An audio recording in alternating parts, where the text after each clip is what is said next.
Hello and welcome to another exciting episode of the Comic Book Chronicles.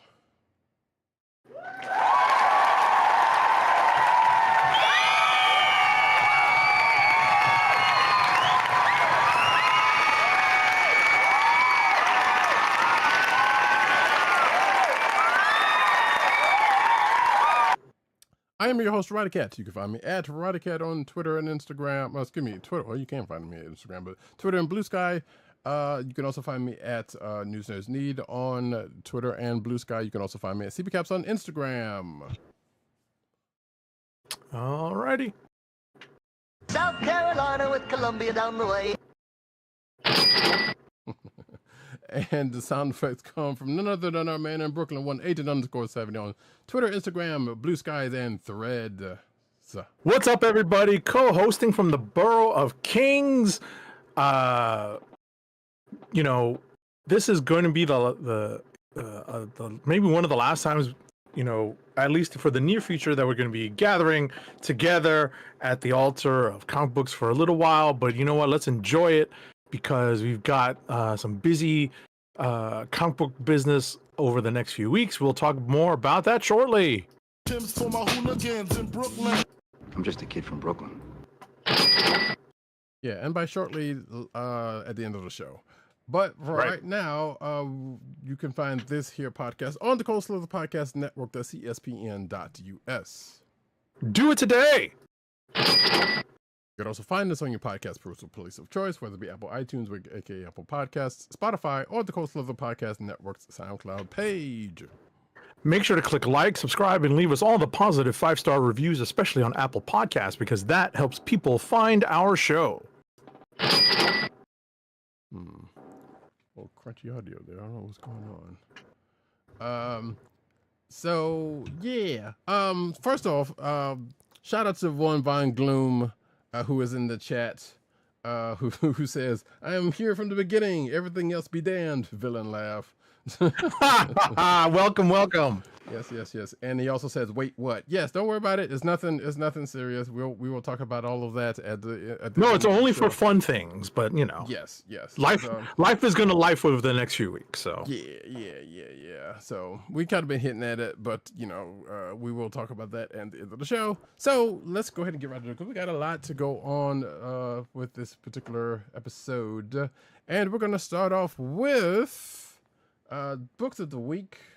Starting off with the stuff we have both read, and I don't know why I'm doing that, but we're gonna start off with ThunderCats number 16.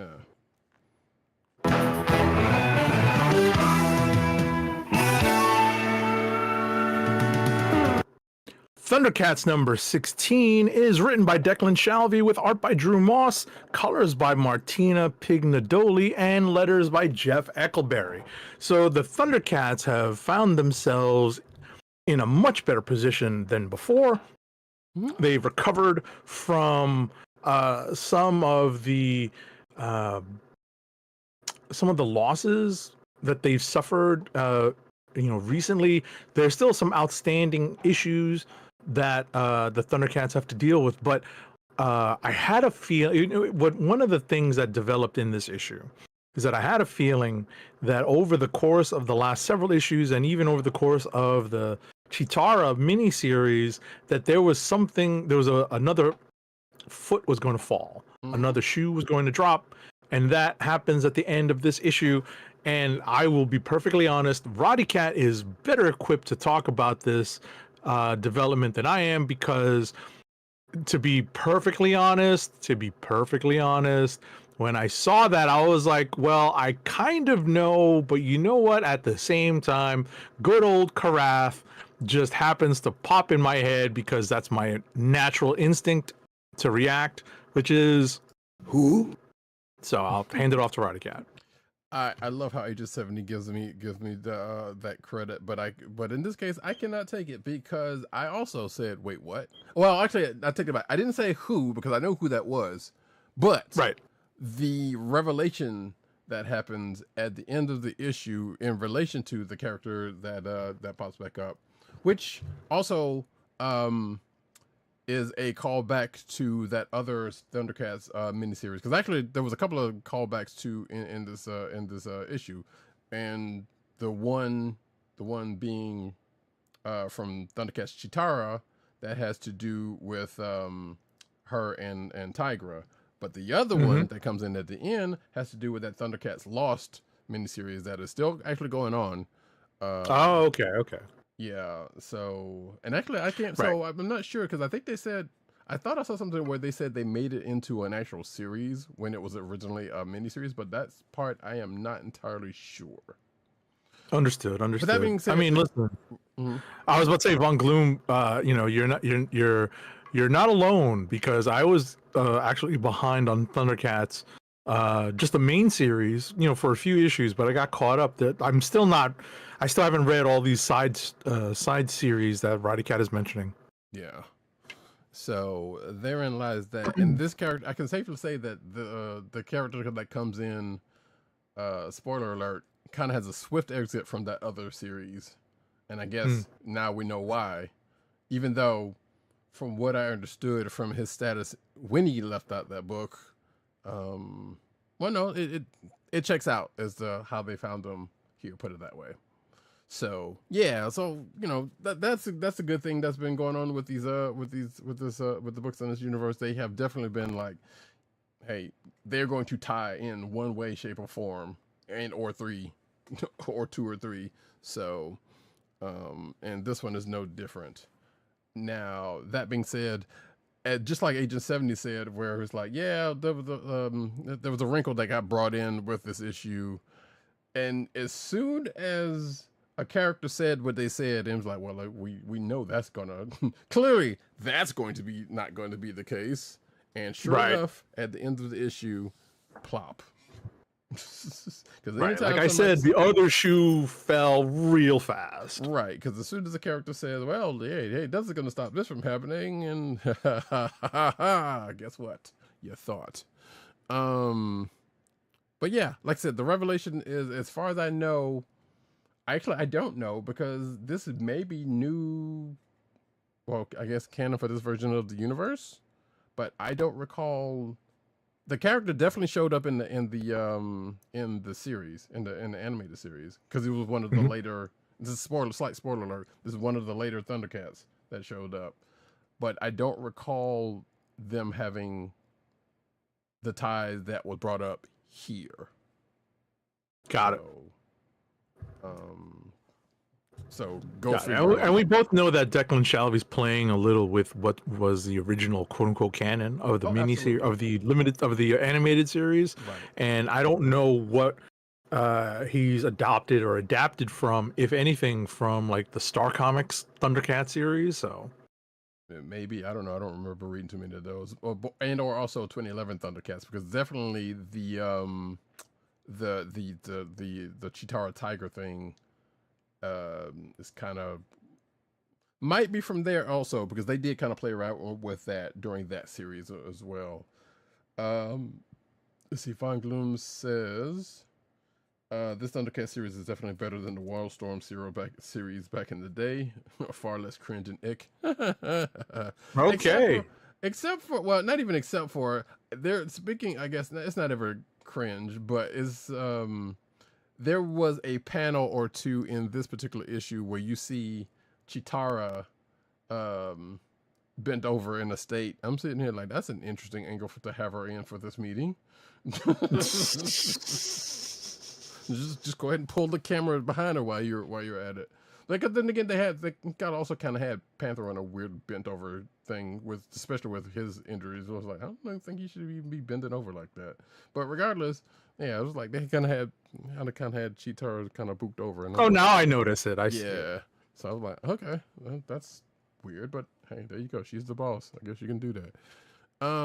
Which that has been kind of established in this issue, or at least for the time being, because you still have Lionel kind of still out there, and you do have things kind of completed, like say the Cat Slayer, and apparently they had time to throw in another new vehicle, which is an old vehicle from the show. So that's not really a spoiler, but I honestly don't remember this vehicle, so I you believe know that I one was also- kind of surprised to see it. I believe that one or a version of that also came in with the later season. Right. ThunderCats. Right. I did not recognize that they had this kind of vehicle and capability. Let's put it that way. Von Gloom says, in the Wildstorm series, they turned Chitara into a comfort for the mutants. So she was a comic. Oh, seriously? Yeah, well, I should say I shouldn't revisit those books, but I at one point when this series came in, but was announced, I was actually going to check out. Oh, really? Ew. So they had Kit and Kat as a Mumra's comfort. Oh my god. I'm going to assume. I'm going to say to clean that up. Not even clean that up, but I'm just going to say consort. Just because I know what you mean about when you say it like that. And I'm like, ooh, that is cringe. Well, I mean, you know, Von Gloom's term also applies, you know. So Well, I know, but it. yeah, but the you know, we get what he's saying, and you know, just, Right. I'm just cleaning it up for the on air. Understood. And even I don't know why I don't have to. We've said far worse. I mean, not really, but you know, regardless, just gotta push away from that. That's bad. When all way, shape, or form, that's pretty bad. What was I gonna say? So yeah, we also find out that for some reason, the cats have decided to not necessarily take on new personas, but just decide to fortify themselves in more than just their base of operations. For reasons we still don't necessarily know, but we do get the, hey, here's what this is and how this works, and you know what this does for us. So you know, they've kind of added some things, and apparently we found out that another character can also understand Snarf in the way only previously Lionel could. Right. And I suppose they're bringing it up for a reason. Like I can't help but wonder, like, is she going to be Lionel's sister or something? Or something like that. We'll see. You know, we don't know what Shelby's doing. That I feel like that could be a thing that could very well happen in this, because it's like all of a sudden, wait, so more than one person can just do this, huh? All right, sweet. But regardless, ThunderCats was good. And I'm very curious to see, you know, how the new entrant into this issue comes into play, or comes into meaning, because apparently what I thought was the deal with that character in that other book might not be the case. It seems. But that being the case, we're going to, and I guess, will they ever, you know, when are they going to get around to actually finding Lionel, or when Lionel's going to come back, because that's still kind of up in the air, and he's still out there with his his future god doppelganger, whatever the case we want to call him. But That's anyway, right. So yeah, we're going to push on to the next book that we have in common, which is Teenage Mutant Ninja Turtles. Here's in a half shell. Number 10 is written by Jason Aaron with art by Juan Ferreira and letters by Sean Lee. So the Turtles are in it now. They have been caught, spoiler alert, and now they, believe it or not, are going to be put on trial. And that starts here in this issue. It doesn't end in this issue, but things are not going great. And as someone very familiar with the ins and outs of New York City courtroom, I'm like, wait a second. They don't have jurisdiction over those crimes that happen in California. So anyway, my point being that you know, it's obviously a comic book, but at the same time, you know, there's plenty of drama here that is really amped up, and we're starting to see hopefully some signs of the Turtles and the few people that support them in this series finally start to rally and come together. But you know, it's taking its time in forming. but also not in the most Handed off to conducive. Roddykat. Yeah, but also not in the most conducive way. And going back to what Agent 70 said prior to this, like, hey, I don't even have, I have no law affiliation, but I know that the other stuff that was being brought up in court. It was basically, so stuff got brought up from the first arc of the book, which happened in plenty of different places that none of which were New York, or not all of which was New York.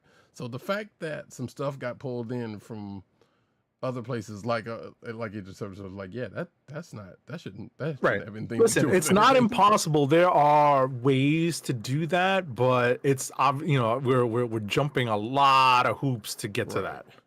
Right, and I think we have seen with this DA, he don't care, one way, shape, or form, either way. So it's slightly irrelevant because he's basically playing everyone.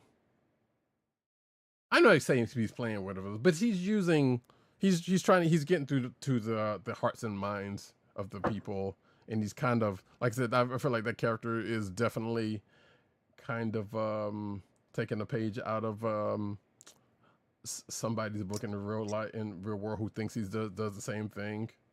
Right. You know, you don't have to go too far to know who that is if you know anything about U.S. politics. So, yeah. So I feel like that character's kind of has a similar base there. The funny thing about this issue, before we move on, though, is like yeah, okay. So the Turtles in course is definitely not going well. Their representation is not exactly versed in representation. For one thing, and everything from that is just continue to kind of snowball downhill. So including, you know, folks' personality or tempers getting the best of them, and other people that are about to come into play, not making things better for them being in court. Right. With how things are going. So yeah. So while the court case is not over, it kind of almost might as well be, because of of everything that's going on. They even say it's kind of so in the book, in trying to talk about the judge's mental, what they believe the judge's mental state was, whoever was narrating. So it was like, yeah, this is good. This is happening like a lot, I think. It's a lot being piled up right now, and yeah, I can't see this only going but one way. Right. And if the image page at the end of the book is any indication, that's probably the case. But we shall see in the next issue, when that happens next month. Or wait, so when is this book? How long is it? Because it kind of felt like the book was coming out almost every other 2 weeks, and maybe that was just them catching up. And now it's back on a monthly schedule again, or something. I believe it's on a monthly schedule. There was, it seemed, an accelerated schedule at one point. So I'm just going off of personal memory here. Right. I wish I was comparing the solicitations, but yeah, I listen. At the end of the day, it seems like it's on a monthly schedule for as recently as we've been talking about it. So right, because it's like, it feels like it's just been going back and forth, which is you know it's weird, but not crazy or out of the ordinary. Either way, we're going to get to the next book that we have, and that is New Avengers number 2. New Avengers number 2 is written by Sam Humphries, with art by Tom Lima, colors by Rain Barreto, and letters by VC's Joe Sabino. So the erstwhile New Avengers are still forming to a certain extent. And we're starting to see the people that they're going after get whittled down slowly but surely. Where's our Illuminati sound effect? Oh, hang on, I got you. Illuminati. And Illuminati. There you go. So, the number of foes that they have to track down is slowly whittled down, but slowly is the operative word here, because the basis for however many issues this series is going to last is established in this issue, right? And the group that's going to be going after them is established in this issue, roughly. So we have our stakes, we have the characters who are going to be playing the roles of you know, the parallel New Avengers here in this issue, and you know, it's pretty fun because you know that these characters are going to be somewhat at each other's throats. I'm actually very happy to see that Bucky / the Winter Soldier has really ditched the whole revolution thing, you know, to go back to you know, like the Winter Soldier-ish character, and you know, having him be the main character that interacts with Namor is fun to me. Well, I don't know. I slightly enjoyed Wolverine's interaction with him also, but for a different reason. But yes, I'm with you on that. Yeah, as they just have to say, yeah, this parts of this new group are kind of having troubles getting along with the other. But actually, we could say the same thing about the folks they were fighting, the bootleg Illuminati.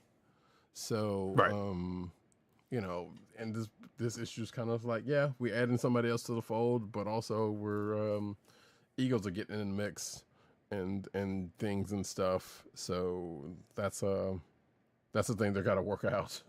And yeah, sure.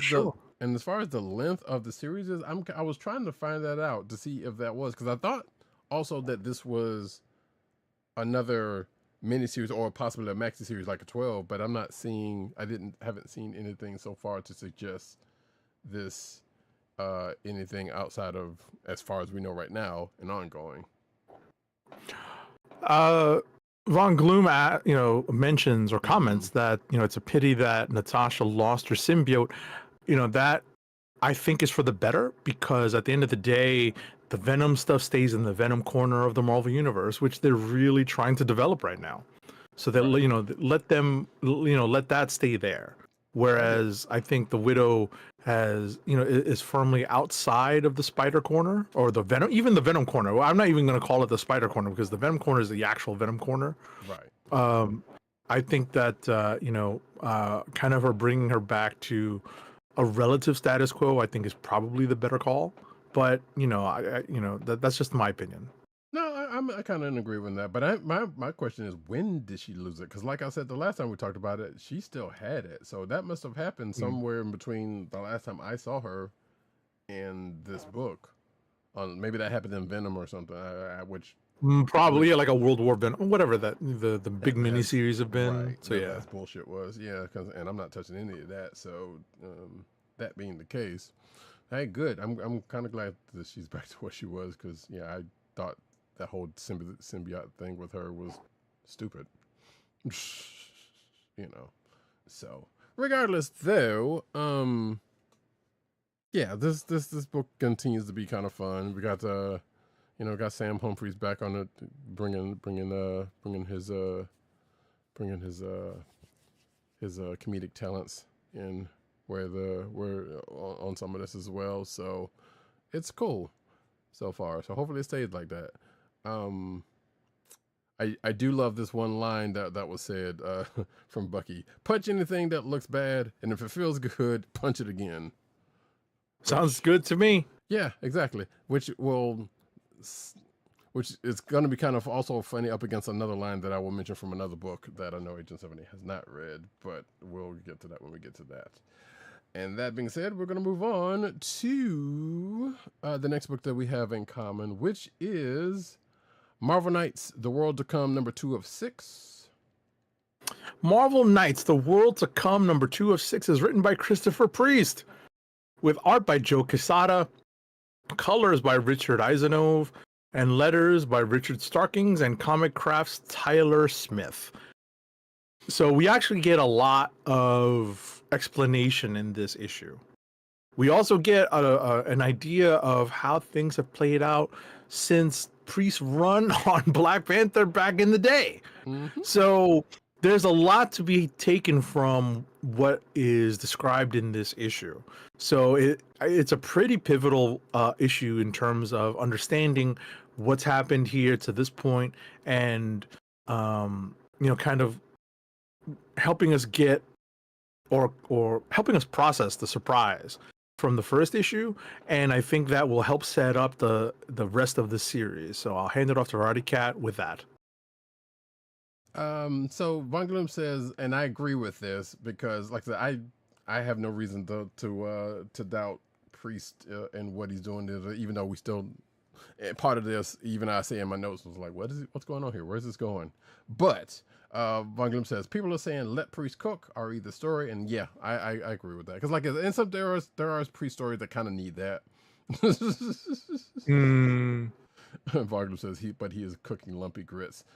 Maybe not. I mean, like I said, we have to see where it goes. From here to for anything. But regardless, I do love the callback to the very first, actually, not the very first issue and the very first arc of Priest run on Black Panther, and right. this issue basically kind of takes us from there and kind of jumps us a few different places where it's where Ross is Ross is involved or not involved, and Cover's like, wait, why is this going on? But at the same time, like I said, it's presumably building to something, and I'm willing to let it sit out to see where it is. But like Agent 7 said, yeah, we did get some much needed info about a certain character and how what happened there. Right. Again, and it just was like, okay, so now that we have that established, where are we going with this? And that is pretty much the main thing going on there. It was still a fun read. Like I said, it does have shades of Priest's old run from Black Panther, but at the same time, it's like, this is right. This is going somewhere. Right. Right. I'll tell you that. One last comment on this. Do you have anything else to add on this? Go for it. I just had a comment. Maybe you'll pick up the ball and run with it. This is one of those times where I could not picture Martin Freeman, aka Bilbo Baggins, being MCUified into this character's current state because of what was portrayed and what ended up happening to him in the interim between those events and now. So I'm kind of glad that we don't get a little bit of MCUification here. Agreed. And yeah, there is no part of the book that reads as that, and I love that. Like I said, if you only know the character from the MCU, you're going to be like, wait, what the heck is all of this? But again, if you've read, like I said, if you've read Priest Run, or at least started to, because like he comes in at the start anyway. But yeah, if you've read Priest Run, then yeah, it's a pretty different version of different enough version of Ross than the MCU got. So, which kind of slightly bummed me out. Like I said, love Martin Freeman enough, but it's like, man, I kind of wanted that Ross in the MCU, but we did not get it. So, but yeah, that is a very good point that you brought up. I'm glad you did. So, but that being the case, without giving up too much else, excuse me. Also, a weird Minecraft reference was made during the course of this. I'm like, where did that come from? Why did that come from? Really? I mean, I would not have recognized it myself, so I couldn't tell you. Well, put it this way. No, let me phrase that. It wasn't even a reference. It was called out by name. Oh, really? Yes. Okay. So that was extra to the reference. Like, okay, I didn't expect to see that in a book like this, but all right, sure. But yeah, interesting read. It's one of the more amusing books that I've read this week. That's for certain. And also had me scratching my head while reading it, despite the explanations going on. Sure. But the next book and the last book that we have in common is we thought this was going to be into this, but apparently it is not. Giant Size House of M #1. Giant Size House of M #1 is written. The first story is written by Jackson Lansing and Colin Kelly, with art by Francesco Manna, colors by Edgar Delgado. The second, do we have a letterer on that? You know what? I don't remember if we. I can look that up real quick while you. Thanks. The second story is written by Saladin Ahmed, with art by Martin Kokolo. Mhm. And let's see. Letter is. Oh yeah. Wait. I thought I put that in there. So all of the lettering for the whole book was by VC's Clayton Cowles. Oh, thank you, Vic Clayton Cowell. So this issue is the penultimate, right? Just like Roddykat mentioned, this is the penultimate issue of this Giant Size limited series, as it were, or series of one shots. I guess they all are kind of one shots, except for the Giant Size X-Men. You know, #2. There's never been a Giant Size X-Men #2, so that's another one shot. That basically follow Kamala Khan and it's not David Haller, but it's an aspect of the Legion character that are traveling through time and doing their level best to not change, to not cause any kind of ripple effects in time. You know, no butterfly effects during their traipse through the history of the Marvel Universe.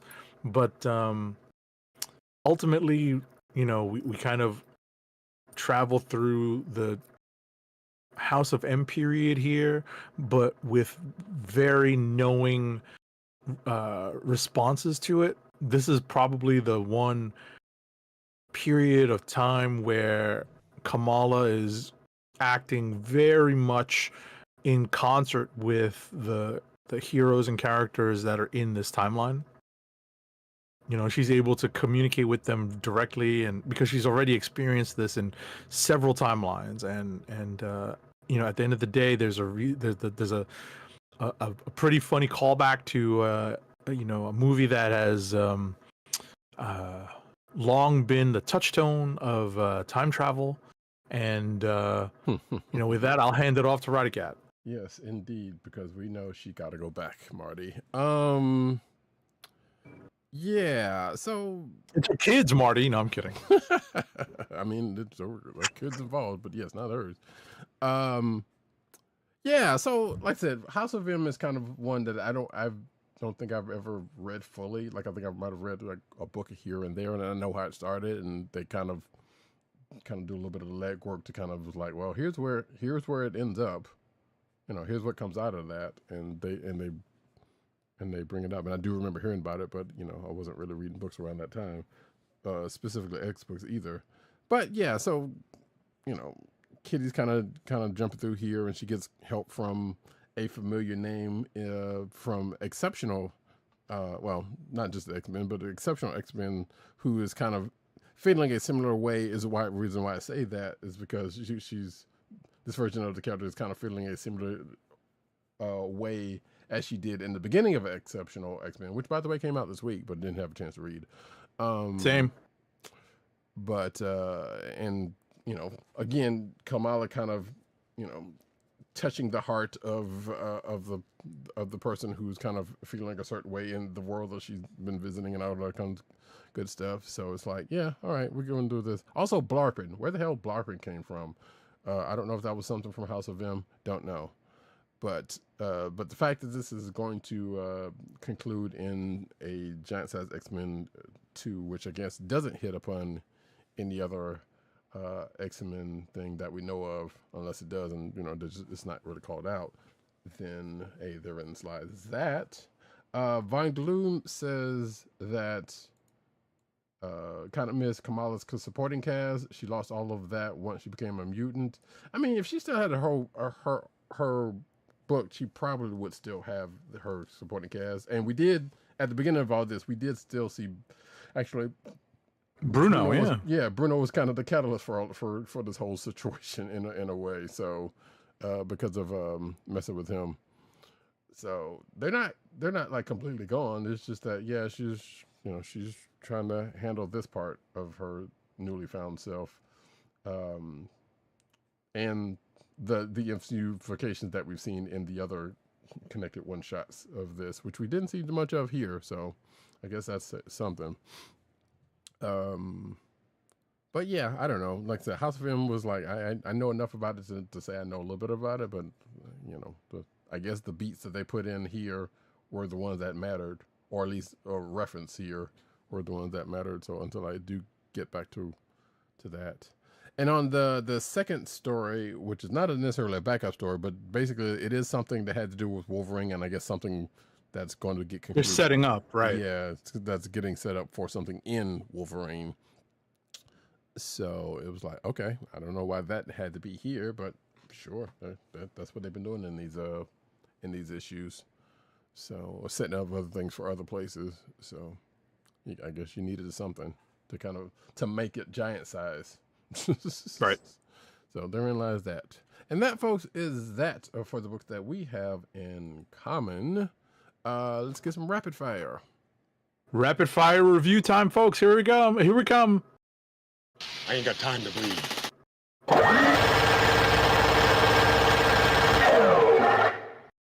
All right, I will lead off with Absolute Batman number 10. It's written by Scott Snyder with art by Nick Dragotta, colors by Frank Martin, and letters by Clayton Cowles, freestyling it outside of visual calligraphy.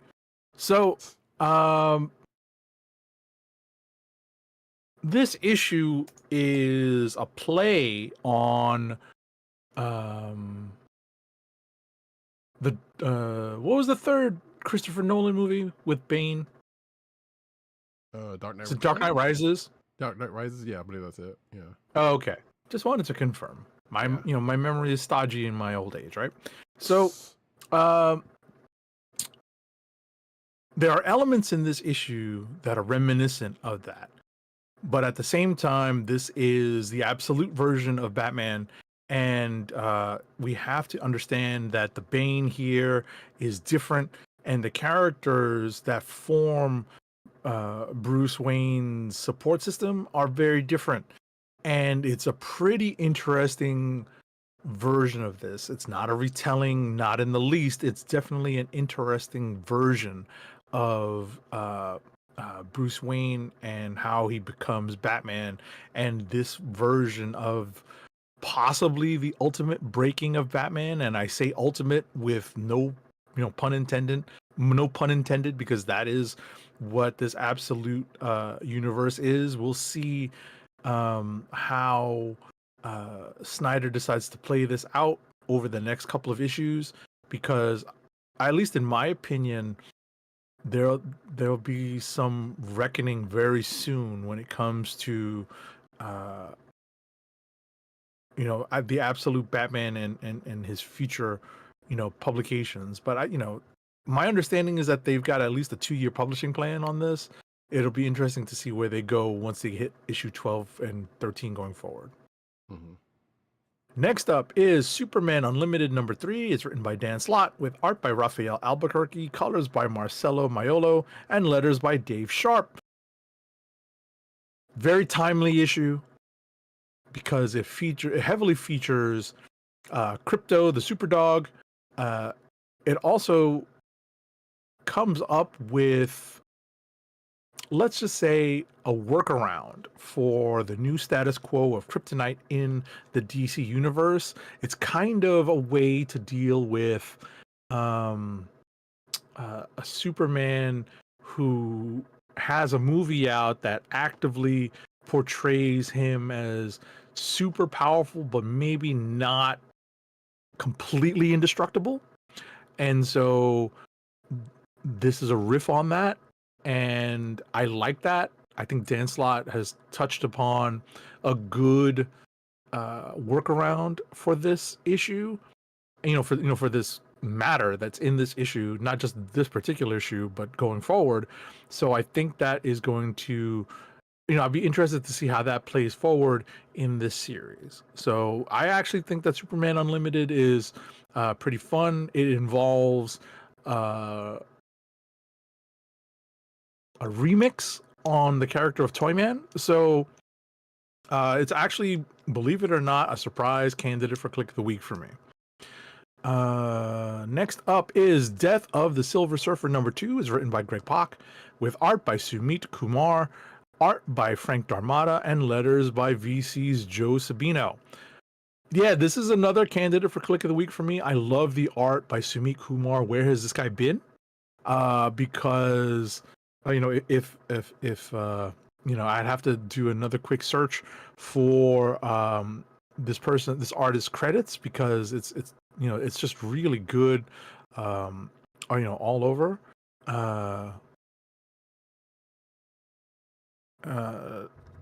I'm sure I said colors by Frank Darmada. All right, but I just wanted to double check because I had a typo in my credits. Yeah, a character that we last saw in the Sam Wilson Captain America miniseries comes into play here in the first 2 issues.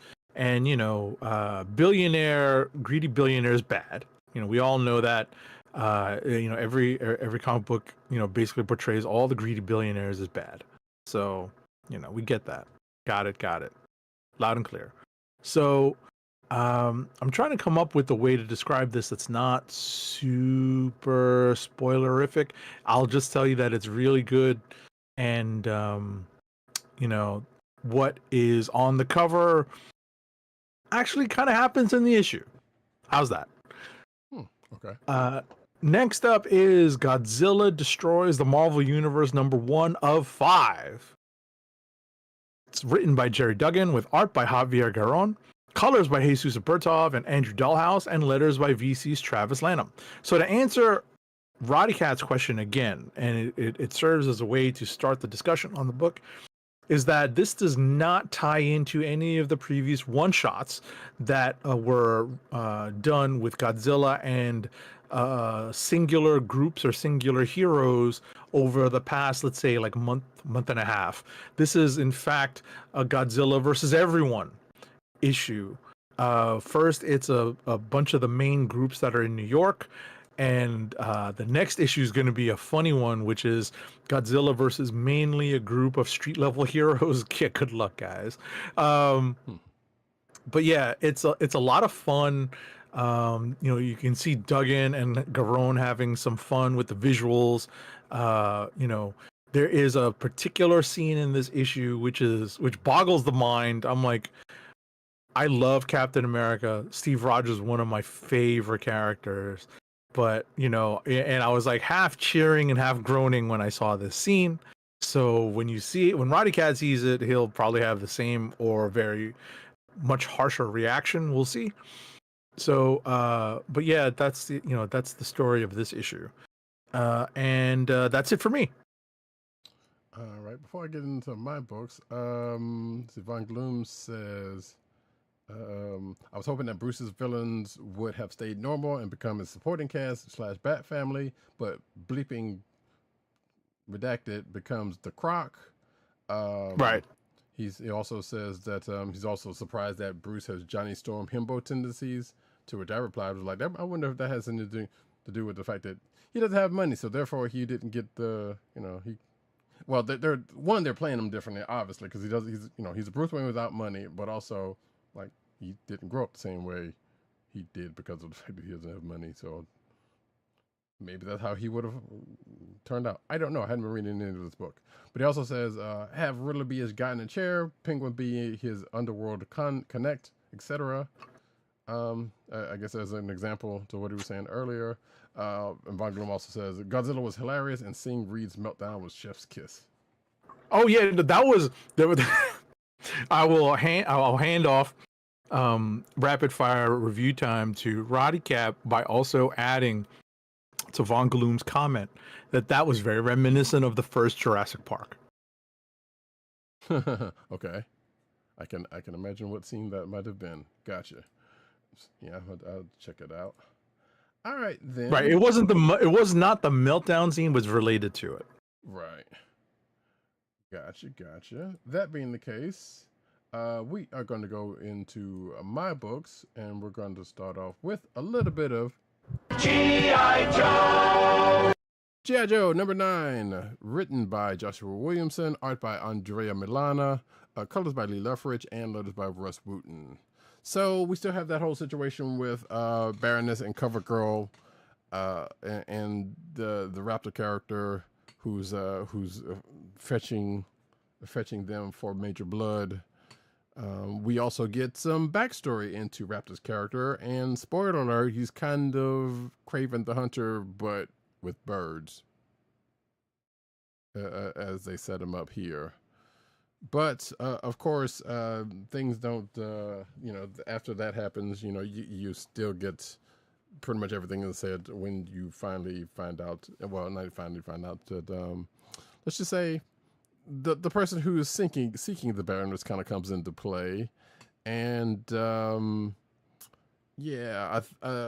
things end up happening, or one specific thing ends up happening at the end of the book that I definitely, just like Von Gloom, surprised the freak out of me, because I kind of expected, and not to spoil it for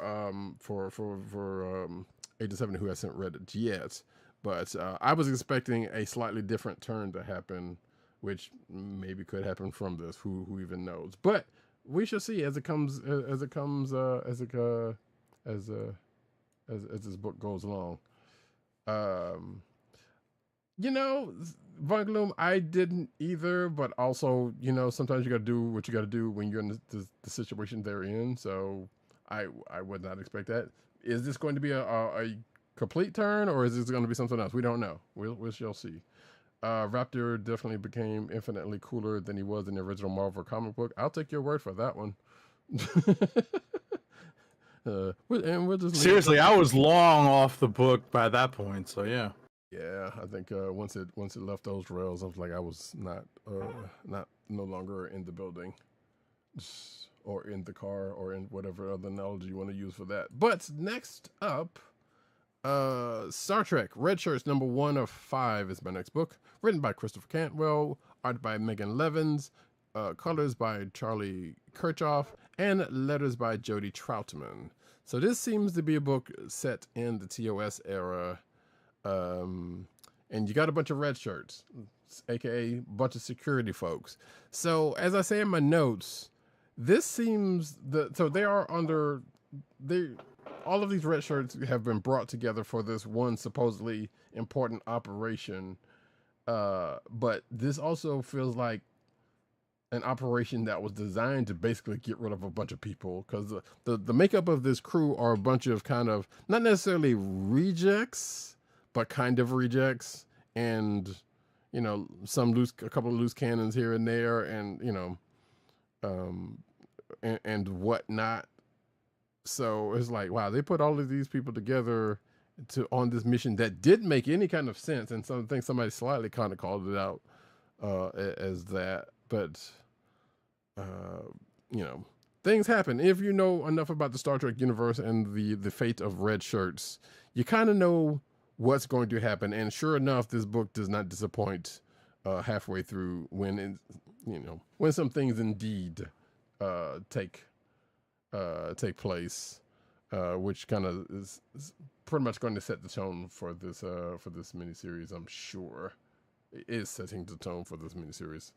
Von Gloom says he had a bird back then, but he wore a hooded cloak that was bird themed, which he still kind of is, sort of still here. So hadn't changed that much. Mm-hmm. But yeah, that's a Star Trek red shirts. This is amusing to say the least. Next up is, I know Agent 70 is going to check this out, so we won't spoil it for him too much. Imperial #2 of 4. Written by Jonathan Hickman, with art by Iban Coelho and Federico Vincentini, with color artist Federico Blee, letters by VC's Corey Pettit, and that's a typo there, my apologies. There we go. And Ariana Maher, specific look of the week for me. So we get kind of a little bit more on that whole game situation with the Grandmaster and whoever that is. I remember talking after the last issue, somebody mentioned that they thought it might have been Mephisto.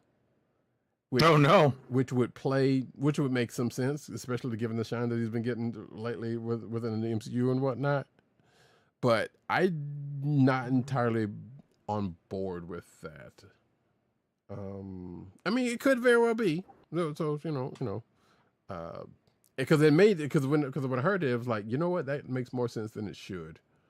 But at the same time, don't know. But regardless, as I told Agent 70 prior to the show when he asked me about this, like, so yeah, things happen in this book. There's only 4 issues, so you kind of gotta push the book along. But you know, we find out some things about some things, and there's some subterfuge and some, you know, shenanigans going on, and not surprising because, you know, we kind of felt fairly decently that, you know what we found out at the end at the end of last issue probably wasn't 100% the way it seemed. But it just kind of escalates from here. This book pretty much just escalates that whole situation. So I will spoil one slight thing in that there is a seemingly Star Wars-esque entrance by a Wakandan representative. I will say it is definitely reminiscent of some Star Wars, of a different Star Wars entrance, and I feel like that was probably on purpose, but you know, who's to say? That's kind of funny, but let it go. But yeah, like I said, without spoiling too much else, I don't want to say too much else. So Vagloop says, well, so he didn't have the cool flight pack. The flight pack makes the character. Yeah, I guess.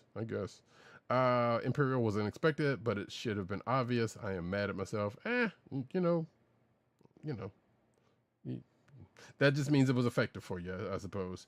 Wakanda's secrets bite them in the ass again. I don't know if that's fully the truth, and I mean it does, yes, but at the same time, it was more in the line of it kind of worked in someone else's favor and not and yeah, as much as it did against them. Like I said, don't want to say too much more spoilery in that. But I mean, and what we found out the first issue anyway, a lot of people got secrets in this part of the universe. So it's just that, it's there is a thing. This was just a known secret to the audience that just happens to come in to be a factor. So, but anyway, like I said, if I want to say too much, I am very much looking forward to Agent 70's thoughts when he reads this book, because as I told him, he should find himself basically saying, well, of course. Right. And look, without finishing that statement, when he reads the book and finds out what he finds out that happens in this book. And yeah, and as a Von Gloom kind of also kind of intimated. Next up, though, we keep this pushing. Oh dear, what is next? Oh, Ultimates Black Panther number 18 for me, and I'll try to speed this up just a tad bit.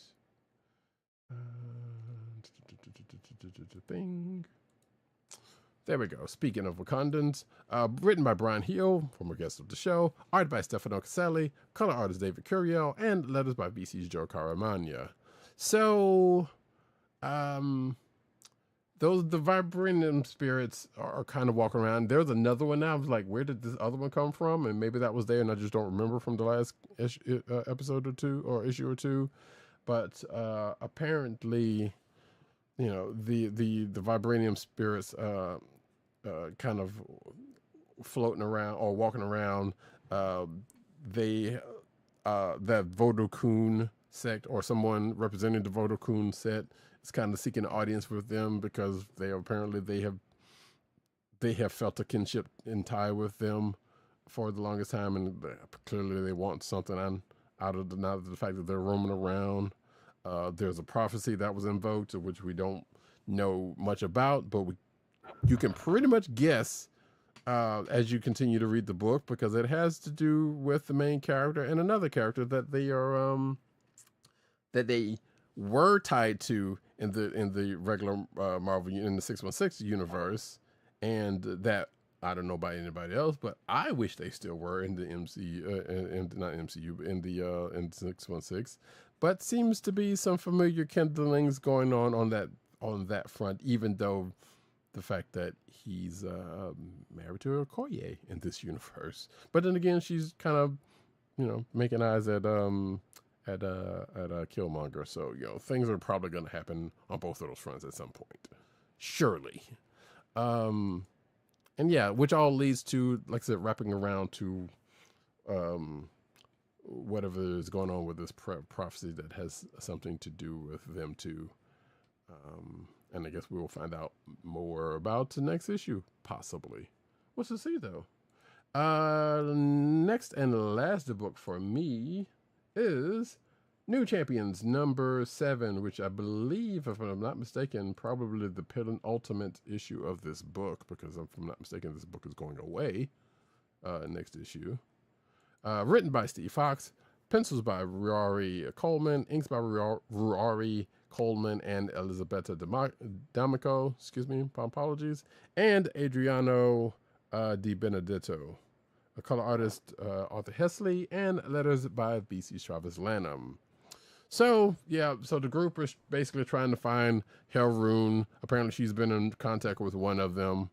Not surprising who it is. But in order to try to, there's also some things going on with her quote-unquote aunt, which, as you might have expected, probably, when she came into play, you probably figured out, hey, so there was something right. In fact, something wasn't right here. In fact, we probably said as much. But regardless, to go track her down, they needed to go find an expert in the occult, which brings in this new character called Night Drifter. If you're watching the video version, you can see that character on the cover on the screen there. And apparently this character has ties to a Blade character. So, and it is, and if you're, I guess, if you are familiar with Blade from the movies, while this wasn't called out by name, that is probably the person that they meant to invoke, that this person is tied to. And they also bring up Blood Hunt, so there's still a little bit of that going on in this book. And yeah, Von Gloom, I thought that was kind of funny. Also, it was kind of funny was when the girls of the group, the girls of the group kind of swooning over him, or at least most of them, with the exception of one, was kind of swooning over him because of when they met him. But what ends up happening is, the group and this new person ends up going to this what I'm going to call a magic mall and get into a heap of trouble. Doctor Strange of Asgard also gets kind of name checked here by one of the characters, because apparently that character knows that they are not on Earth, so in some kind of way. And apparently the character of Liberty has her own invisible jet. Or a jet that can become invisible, excuse me. It's not technically, Yeah, I noticed that too, but which that character being what that character is, I'm like, I wasn't expecting that to happen, but at the same time, had to make that dude shut up some kind of way. So that was kind of funny. But yeah, it was a fun read regardless.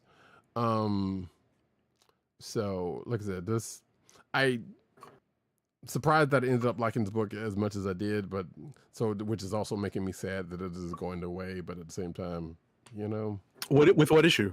I believe next issue, 8. Okay. Yeah, Gotcha. From what is seen. Because even at the end of this book, there was there's a conclusion now, which could mean, hey, it's the conclusion of the arc or whatever the case may be. But but also believe it was. I think we did have an article that said, "Hey, this book was."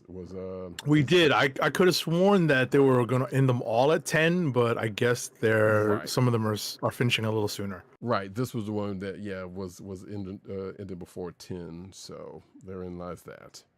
But I'm sure, just like some of those characters we've talked about, that will probably come up some kind of way, shape, or form. But that is it for me and my books. Kliqs of the week. Kliqs of the week.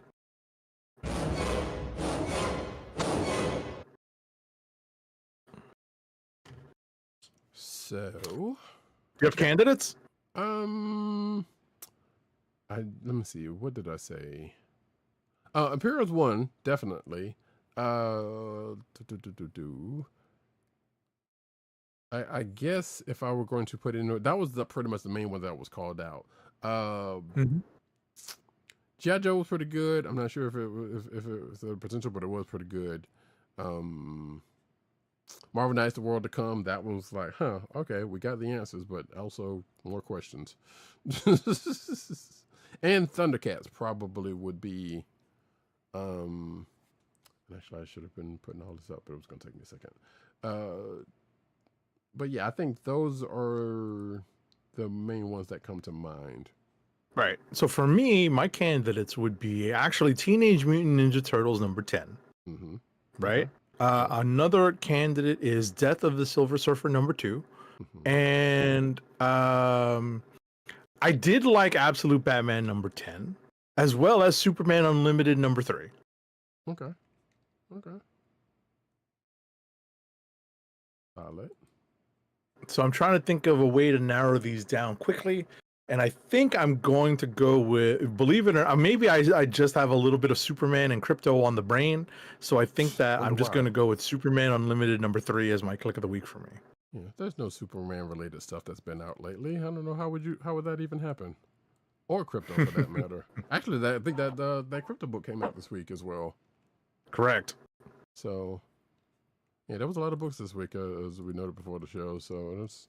And some of the stuff that we didn't get around to, like the last issue of that Star Wars Bad Batch book came out this week, and I'm kind of upset that I didn't get a chance to read it, because I heard it was it stuck the landing, as one publication said. Right, and also the X-Men the kickoff of the big event book, the Revelation X-Men Revelation book. Could not get to it. Just way too much stuff to read this week. Right. Yeah. We both said we were like going to try to get around to that one, and sadly did not happen. Yeah. X-Men Age of Revelation number 0. And there was that Bring On the Bad Guys book, which I ain't read any of those. Who cares? But I think I'm actually going to give it to Imperial number 2. Nice. Yeah, because that was the one that kind of stood out the most to me. Like I said, there was some good stuff read this week, for sure, from the stuff that we both read and whatnot. But yeah, that one, like I said, 870. I look forward to you let me know what you think when you read that book. That's all I'm saying. Will do. I'm not trying to hype it up too much, but yeah. And with that. We are going to go into the news section, but first, an ad read. All right, our first ad read of the night is for Wink, your personalized wine club. Wink is a world of wine delivered right to your door. From rosé to Cabernet to Torronté, Wink has over 100 styles of wine to discover. Ever try an orange wine?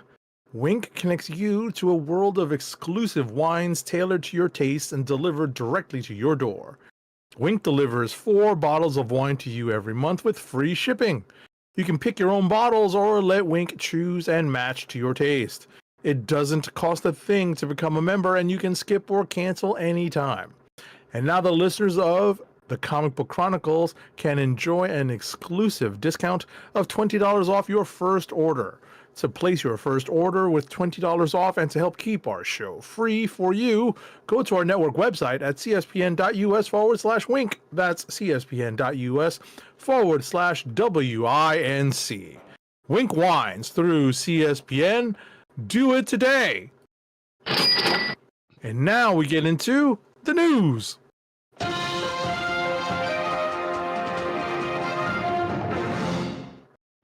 All right. Cinematic news about as we do about this time. Try to blaze through some of these because we got a very specific place to get to.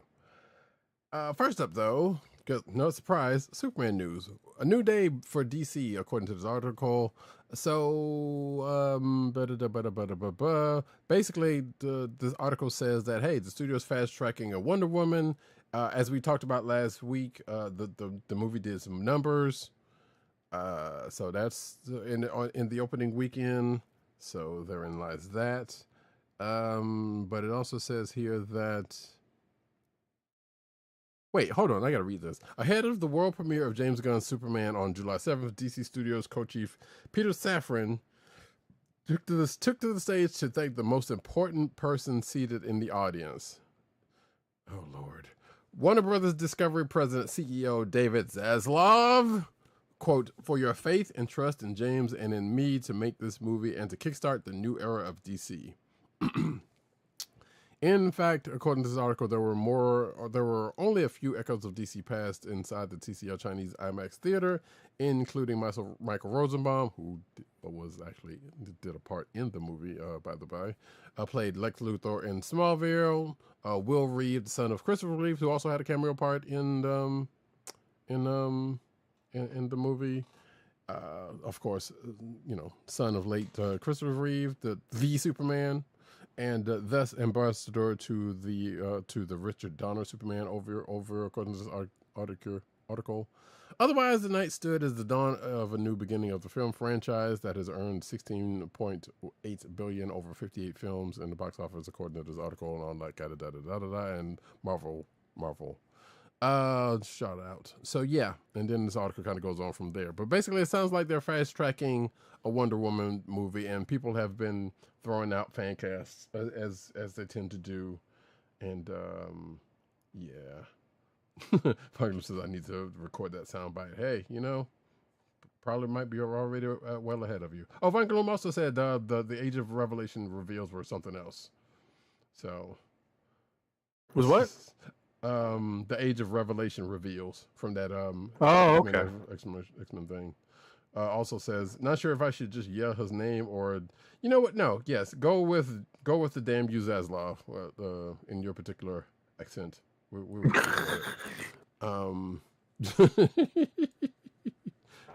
however you feel it, man. However you feel it. But anyway, next up.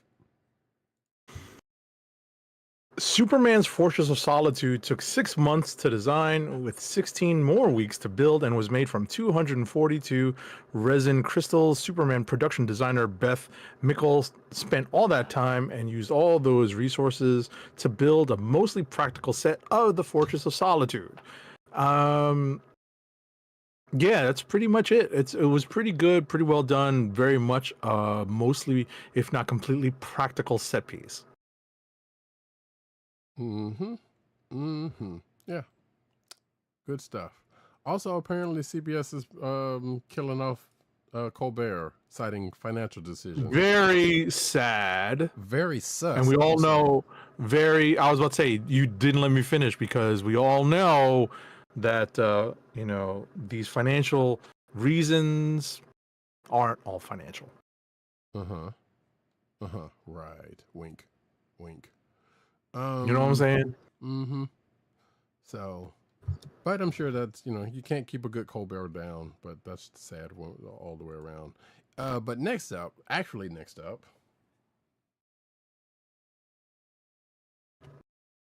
That's you. No, that's you. No. I did the 6 months to design. Oh, okay. Yeah, you did. I'm sorry. I'm it's hot. That's my story. I'm sticking to it. Superman star. It's all good. Eddie Gathegi? I forgot. No, it's Eddie Gathegi. Yeah. Okay. Thank you. He's goddamn Mr. Terrific. Well, thank you very much. On working out with Man of Steel and why Mr. Terrific's people have been taking to his character.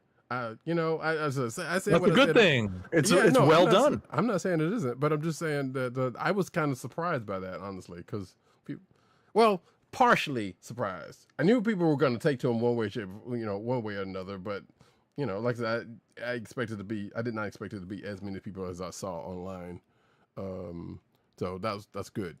Anyway, basically working out with the Man of Steel and why Mr. Terrific's credit scene feels like a quote promise for his DC future, according to this article. So this article says it's going to spoil Superman, but we're not going to do that. Also, I meant to mention this and I totally forgot this. I'm happy for this because this came up during on social media. Folks may or may not remember, this is the same dude that played Darwin in X-Men First Class, and he got shafted in that joint. So, well, who watched that joint? Well, that's the other part, but still, but to those of us who did watch that joint, know like, how the hell you gonna do this? But I say all that to say that, like, for him to go from that to get this was, I think somebody said it was like a they likened it to one of the Chris's, the Captain America Chris glow up. Which I was like, not necessarily the same thing, because he just played Johnny Storm. It's not the same situation, but you get what they were saying. Regardless, right. Let's see. So basically, this goes into the fact that it goes back to when the movie was announced and Mr. Terrific was announced, and Gadecki saying that, well, let me look him up, so if he recalls, you know, to see what this character is like. And he basically was like, well, people were fan casting and all these other names were coming up, so he was like, well, I'm just gonna forget about it. You know, I forget about it. And as a matter of fact, it says here, the next day, however, the fan casting began to focus on the usual suspects: John Boyega, Daniel Kaluuya, Michael B. Jordan. I just let it go and forgot about it. And then it says here that, and of course it brings up First Class, you know. So it's like when Glenn finally cast Gadecki as Mr. Terrific, the actor was delighted to realize that this time the superhero he'd be playing was second only in importance to the Man of Steel himself. And then it goes on into, you know, parts of the movie and whatnot, and into an interview, which you should check out, because it's a pretty good interview with dude. So there you go. Next up, Superman officially confirmed. The movie confirmed exactly where Metropolis really is in America. And I had to skim this article very quickly to see that this is actually DC's primary canon, in that following the universe-altering 1986 crossover Crisis on Infinite Earths, and they even put it into role-playing source books, Metropolis is formally described as a major city on the coast of Delaware. Mm-hmm. Delaware, right? And basically, that's confirmed in the movie because Lois's car has a Delaware license plate. What's interesting in this, and I believe I read this somewhere, but I just kind of chuckled at it, because what they're saying here is that the history of Gotham City is that it's across the Delaware Bay in New Jersey, where everything is legal. Shout out to Hamilton. So, right. So yeah, so because when I first read this article, I was like, wait, so they just basically DC-UFI'd the person, like, no, it's actual canon. Go figure. Right. Which I guess that's a credit to it also, because you know how I guess Gunn's basically was saying, like, yeah, we're gonna keep to some canon here, and not just right. We're not making them parallels of New York or Chicago. Right. So, you know, it's that part is good, because it's one way to make it a version of like a DC Earth where you can still be in New York, you can still be in LA, so on and so forth. Mm-hmm. So, which is a thing in DC comics, which is still weird to me with all the other made up places that it has in it. Von Gloom says Gotham being Jersey makes perfect sense. Kinda. Absolutely. I guess for me, since I'm sure I will hear it from the New York crowd, that That there's part of me that still thinks, nah, I still see the New York in it because I have been to Jersey, and I see what y'all are saying and what they're saying, but also I still see a little bit more New York in this, or as much New York in it as much as Jersey. So either way, next up.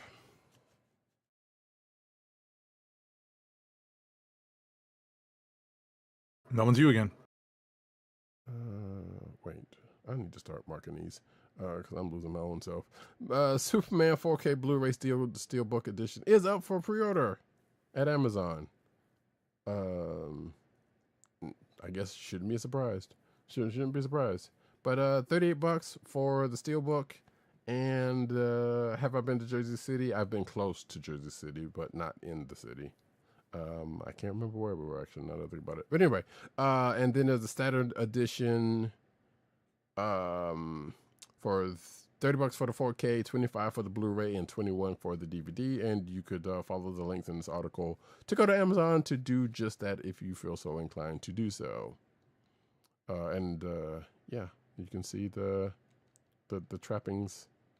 And there's also an art book. An art and making of book that is also coming in November, if you are so inclined. Next up. James Gunn says he knows whose story is actually being told in the current DCU, and it's not who we might expect. While speaking to Screen Rant, Gunn explained that much like how he felt his Guardians of the Galaxy trilogy was ultimately about Rocket's journey, there's a similar character at the heart of the new DCU, but we might be surprised about who it actually is. He says, "Yeah, I don't think it's Crypto's story." Gunn jokes when asked.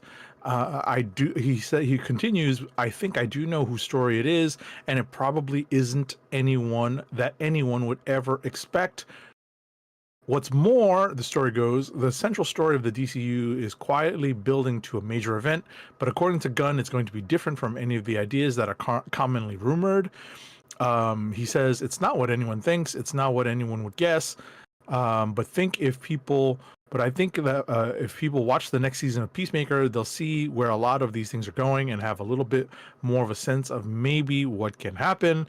So if you remember, the first trailer for Peacemaker Season 2 seemed to hint that there's another reality and another Peacemaker separate from the one occupied by the characters in Peacemaker Season 1. Yeah, I saw that trailer during the Superman trailers. Did you? Oh yeah, they showed it. Yeah. Which all that leads me to believe is like, so this whole thing is going to be about Peacemaker. That sounds like something Gunn would do, and I'm gonna hate every second of it. If that is the case, put it that way. But yeah, things point that sounds about something that would happen, because it's not about who you think about. It was like, okay, well, but if you're bringing this up, then that's not nothing about that saying that that's the case. That's just me being salty. So anyway, next up, maybe it's going to be about Guy Gardner. Hope not that either, but still. Colin Farrell, in the sense that the Penguin Season 2 is not in the works, but he name-checked Batman 2 and even Batman 3. And apparently the article writer is worried for some odd reason. So let's see.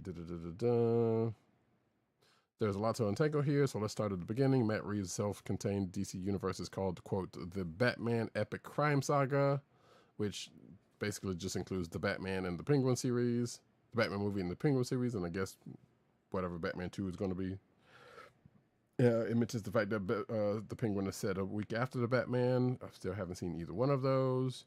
Colin Farrell, in a new interview with Variety, talked about the rumors of if there could be a second season, and he says this: "There's literally not. If there was, I was told to lie to you. I'd probably have to lie to you. But genuinely, no," which could still be a lie, because the show went well, of course, and we know he's going to be in Batman 2. But anyway, there's been rumblings about, would we do a second season? What would that look like? There's absolutely nothing in the process. There's Batman 2, which I haven't read the script for yet. And then there's Batman 3. I don't know if I'm in them or what's happening, but hopefully read Batman 2. I'll hopefully read Batman 2 soon. So technically he could have possibly let slip a Batman 3 if that is a actual thing that's happening. Right. So there you go. Next up. Julia Gardner does not care what people think about her playing Silver Surfer in the Fantastic Four First Steps movie. While speaking to BBC at the film's London premiere, Gardner was asked about the response from fans who thought a man should play the Silver Surfer. So she said, "I'm just going to still do my job," she said, of the backlash. She also noted that she plays a variation on the character. We all know this. Adding, also it's Shalabal, so it's different. Yeah. Also, I am tired of seeing the Fantastic Four commercials. I'm not. Listen, I tune them away. I do my best to tune them out as best as I can. Well, the problem is with me is that I watch a lot of stuff on Twitch, and they've been playing them a lot there. So therein lies that issue. Got it. So I was like, oh, really? Come on. But I have started to kind of like, all right, I've seen this already, and I wish I hadn't. But not wish I hadn't, because I'm going to watch the movie, so it's not like I'm not going to see it. But it's like we don't need all that much. I don't think that movie needs this amount of pushing. Let's be honest. But speaking of Fantastic Four, again, John Malkovich cut from Fantastic Four after Marvel scrapped him on Spider-Man 4, apparently. And this article kind of goes into, basically why won't they let this man do a thing? So the kind of situation, that's me paraphrasing about it, because, we knew, Malkovich was supposed to be in Fantastic Four to play the Red Ghost, which was the rumor and the likely case. But yeah, this kind of article kind of goes into a whole bunch of other stuff, which I'm not gonna even, or a couple other things to that it believes and thinks. So that's the only takeaway from that thing, is that that his part was presumably cut. Next up. Tom Holland is over the moon to soon be slinging webs again as everyone's favorite neighborhood Spider-Man, but he's so excited about the next sequel for a particular reason. In a recent interview for Flip Your Wig, Holland explained the new film will be a return to form because after the COVID-19 pandemic hampered the filmmaking team's abilities with No Way Home. Not that I could tell, because at the end of the day, it's just a gigantic team up movie. According to Holland, he thought they were really restricted with what they could do because of COVID. They shot the entire film on stages. Now they're going to be able to lean into old school filmmaking and shoot in real locations. Okay, listen, I didn't really notice it, but I think it's probably because I was too busy fanboying out over everyone all the Spideys coming together. Indeed, and I don't think too many other people noticed for the exact same reason. Also, I think Tom Holland is probably spoiled by the fact that he and Bernthal, for some strange reason, are in Christopher Nolan's Odyssey. So that is my joke about that. It's probably had no truth to it, but that's my joke, and I'm sticking to it. Wonder Man confirms return of an MCU character not seen in 3 years. Anybody want to take a guess as to who that character might be? Anybody? Bueller? Where are my crickets? I thought I had crickets up here. Go ahead. Oh, here we are. Crickets. So apparently, Trevor Slattery is coming back into play, which we kind of knew.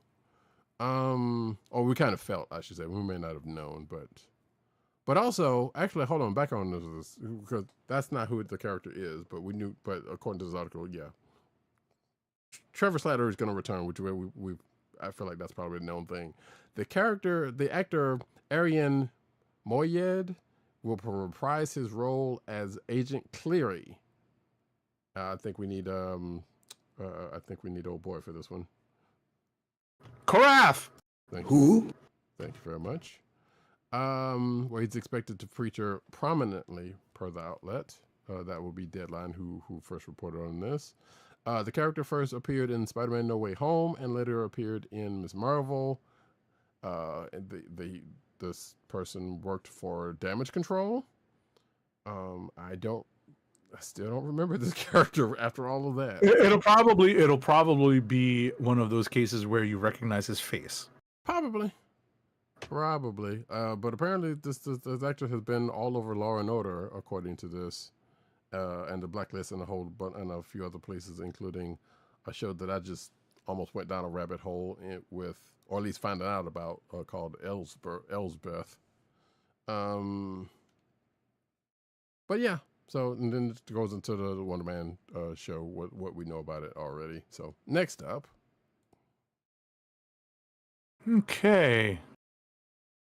Kevin Feige reportedly has a long-term vision for X-Men in the MCU, including a, quote, 10-year plan. That's not a big surprise. Yeah. A lot of catch-up. Right, so apparently this is tucked away at the end of a Wall Street Journal article on the current state of the MCU. And its future is a juicy snippet about the X-Men. It reads, Feige has told colleagues he has a 10-year plan for the characters. Okay. That's not a surprise. Yeah, I mean, he spent, almost 10 plus years on Avengers characters. Of course they're going to pivot to X-Men now that everything's... exactly. Once Secret Wars and Doomsday play out, you know? Mm-hmm. So, yeah, not that big of a surprise. But hey, it's good to see it out there. All right, we talked about this earlier, or hinted about this earlier before the show, but Andor creator, actually, even in the show, Andor creator Tony Gilroy on Emmy snubs for Diego Luna and Genevieve O'Reilly. Quote, these performances will be celebrated and discussed for years to come. This is true. It's true. Apparently, second season of Andor got 14 Emmy nominations. The most ever for a Star Wars show after the second and first season of The Mandalorian, 24 noms and 15 noms respectively. You'd think that'd be called to celebrate according to this article. That quote was just said again, but apparently not. Another quote from Gilroy, these aren't great moment-to-moment performances. Gilroy says about Luna, O'Reilly, and the others who were overlooked by the TV Academy's voters. These are epic, long-term character studies that they've done over 24 episodes. I think the ultimate victory, is that these performances, as the quote continue, will be celebrated. I feel confident in that. So yeah, had Luna been nominated for Best Actor in a Drama Series, history would have been made, as it would have repped the first time that two Latino nominees were in the category, Pedro Pascal being the other for Last of Us. So, as this article says. So yeah, there you go. And the article kind of goes on from there, but yeah, that's a damn shame. Yeah, no, Roddykat and I were talking about this in our pre-show, in our pre-production meeting, because this is one of the first times that I've actually been fairly invested in Emmy nominations, just because there was a lot of good television out over the past year, and a lot of my favorite shows were nominated. Very happy to see that, and I was absolutely happy to see Andor get like kind of the ensemble or the actual show nominations and even some of the production nominations. But I was very disappointed to see that Andor did not pull more of the acting nominations, specifically for Diego Luna and Genevieve O'Reilly. But I also would have loved to see Elizabeth Zullo, who played Clea, catch a nomination for herself as well. As Adria Arjona might have been like a casualty of that. Of the quality of the show and the quality of the acting, but I felt like they got really gypped when it came to like getting acting nominations. I get why some shows continually get big nominations. I'm a big fan of The Bear. Love The Bear. I'm glad to see all those actors getting nominated again, specifically for certain episodes and certain story arcs that they played. So, but it's not it's also not a comedy. So, what are you gonna do? Mm-hmm. Sorry, I'm making a note for some editing I need to do. But yeah, indeed. Ow. Next up, though, I got this one. This is my turn. Unless you want to do the Star Trek one. Go for it. All right, Star Trek Strange New Worlds showrunners say their version of the series would have gone on forever. Strange New Worlds will end with a shortened 5th season that will catch up with the 1966 original series. Which is good, because that's been weird.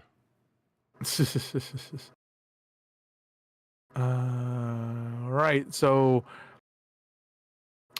Strange New Worlds was an episodic look at the crew of the USS Enterprise set before the events of the original series.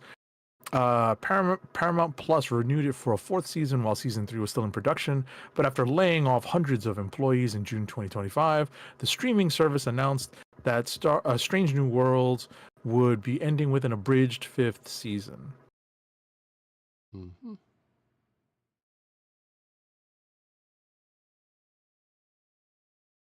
All right, any thoughts? I was just gonna add the fact that in this last season there are gonna be more original TOS characters coming into play with this, which is, I guess, is going to be the way they're going to bridge this show to the original series, because they noted in this article that Scotty is going to join the cast in season 3. Which is actually, I think, the season that's out. We'll be giving it all she's got, Captain. Yep. McCoy's supposedly coming, Sulu's coming, and Yeoman Rand have yet to appear, according to this article. According to this article, also, you will not see all of the original series crew before the show wraps, but it's confirmed that other legacy characters will join the show later in the series. So, there you go. Next up, though, Mortal Kombat 2 trailer. Carl Urban's Johnny Cage unleashes bloody video game violence. I saw that this was out there, but I didn't get a chance to watch the actual video. So I will have to check that out later on. This one I don't mind actually seeing whatever thing about, unless they do it, play it every 5 minutes on break, like Twitch and other places have been doing. But yeah. We got some Johnny Cage action going on, and a new trailer. Catch it. Next up, Nintendo has confirmed the lead actors for its upcoming live-action The Legend of Zelda movie. Zelda will be played by Bo Bragason and Link by Benjamin Evan Ainsworth. The casting was announced on social media in a statement from Nintendo legend Shigeru Miyamoto, who said he was, quote, very much looking forward, unquote, to seeing the pair in the series' iconic lead roles. Okay.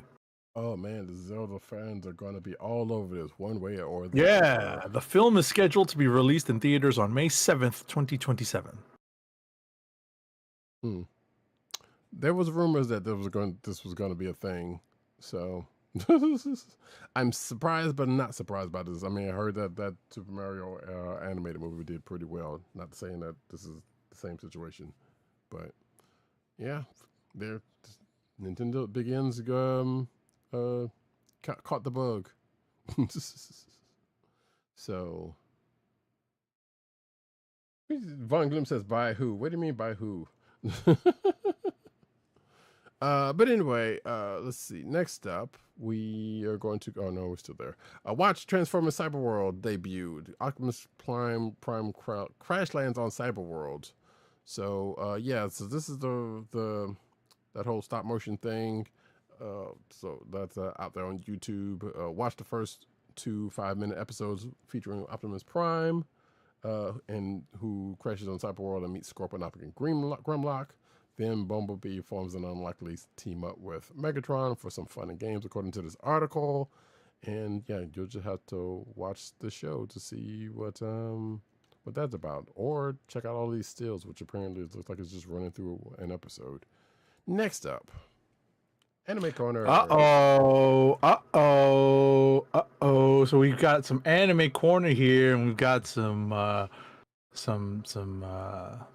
interesting things here to talk about.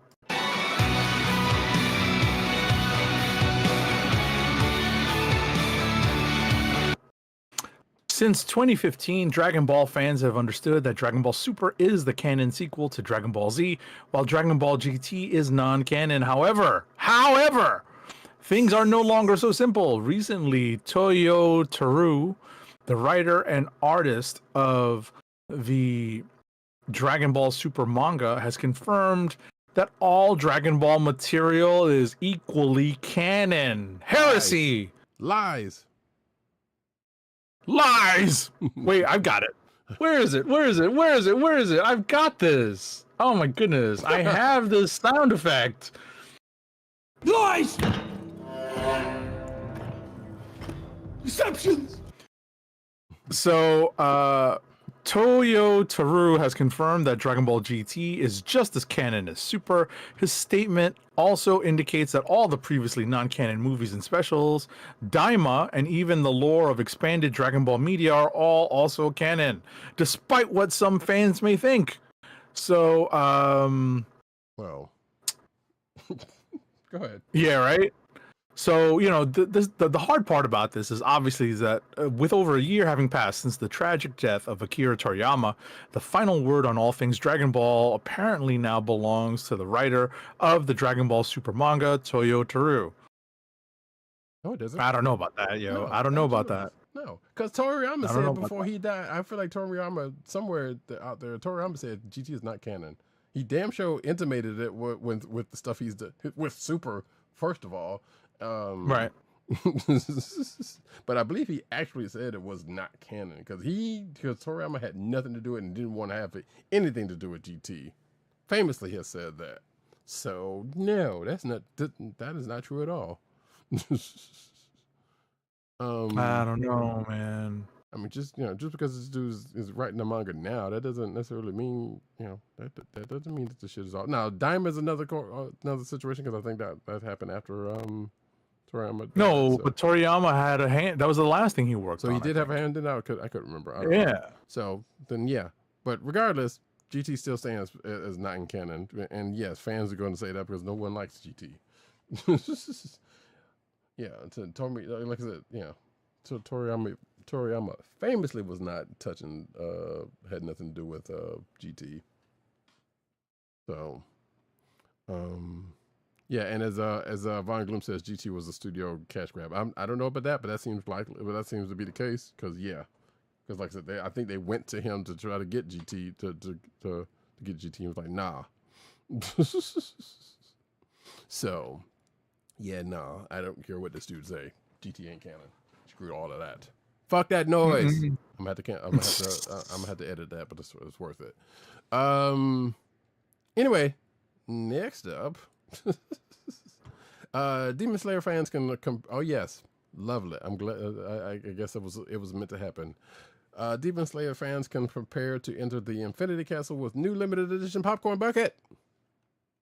I'm glad Roddykat got this story. I love it. So yeah, if you're watching the video version, you can see said bucket, which just looks like a standard bucket with some Demon Slayer stuff on the side. Looks like not stills, but looks like just some stuff you can slide in from it. Let me see what it says here. Oh, it looks like a canister that you can sling over your shoulder. And that's what it says. Demon Slayer, yes, is in the shape of a film roll. Well, that's neat. The exterior design is rotatable, allowing collectors to view various images from the upcoming feature and relive their favorite moments. The bucket will be distributed in, sadly, selected Japanese theaters. Oh. With a listed price of $20 US, and yet to be announced if it will be distributed in the US. They got to do that. They need to do that. But it says here that it's rare for anime films to have collectible popcorn buckets. But and I'm just gonna say, but that's because that's a big thing now. I'm pretty sure that's probably going to change. And I did that away from the mic, which I probably shouldn't have. It also noted that the One Piece film Red distributed a Gum Gum Fruit popcorn bucket, which was distributed in Japan. Let's see, and it goes back to the whole Dune 3.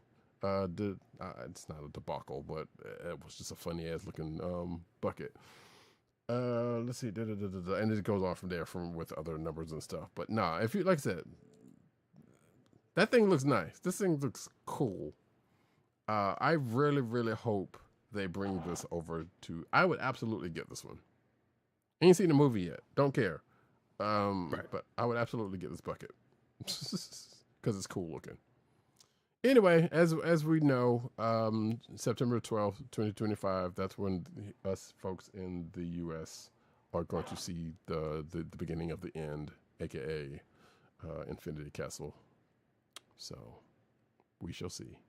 Next up, Neon Genesis Evangelion fans get a new piece of apparel ripped straight from the hit anime. As seen on the official Crunchyroll online storefront, fans can now get their hands on their very own recreation of Misato Katsuragi's iconic red jacket.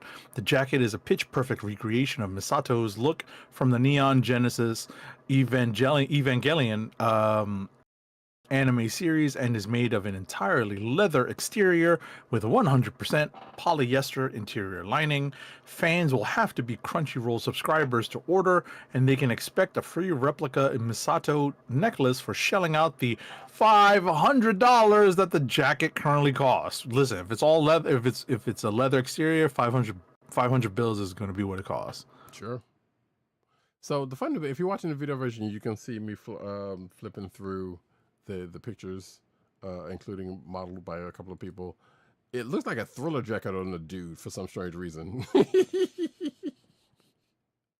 But on the lady, I was like, sure, that looks kind of proper, like from what I know of the character, what little I know of the character, I should say. But yeah, I'm sure Eva fans will probably, somebody's gonna get it, and I'm sure cosplayers. There'll be at least 1 or 2 cosplayers gonna get it if they didn't make their own already. Yeah, when they're not dressed up as K-pop demon hunters. Well, I'm sure that will be coming later. I'm certain.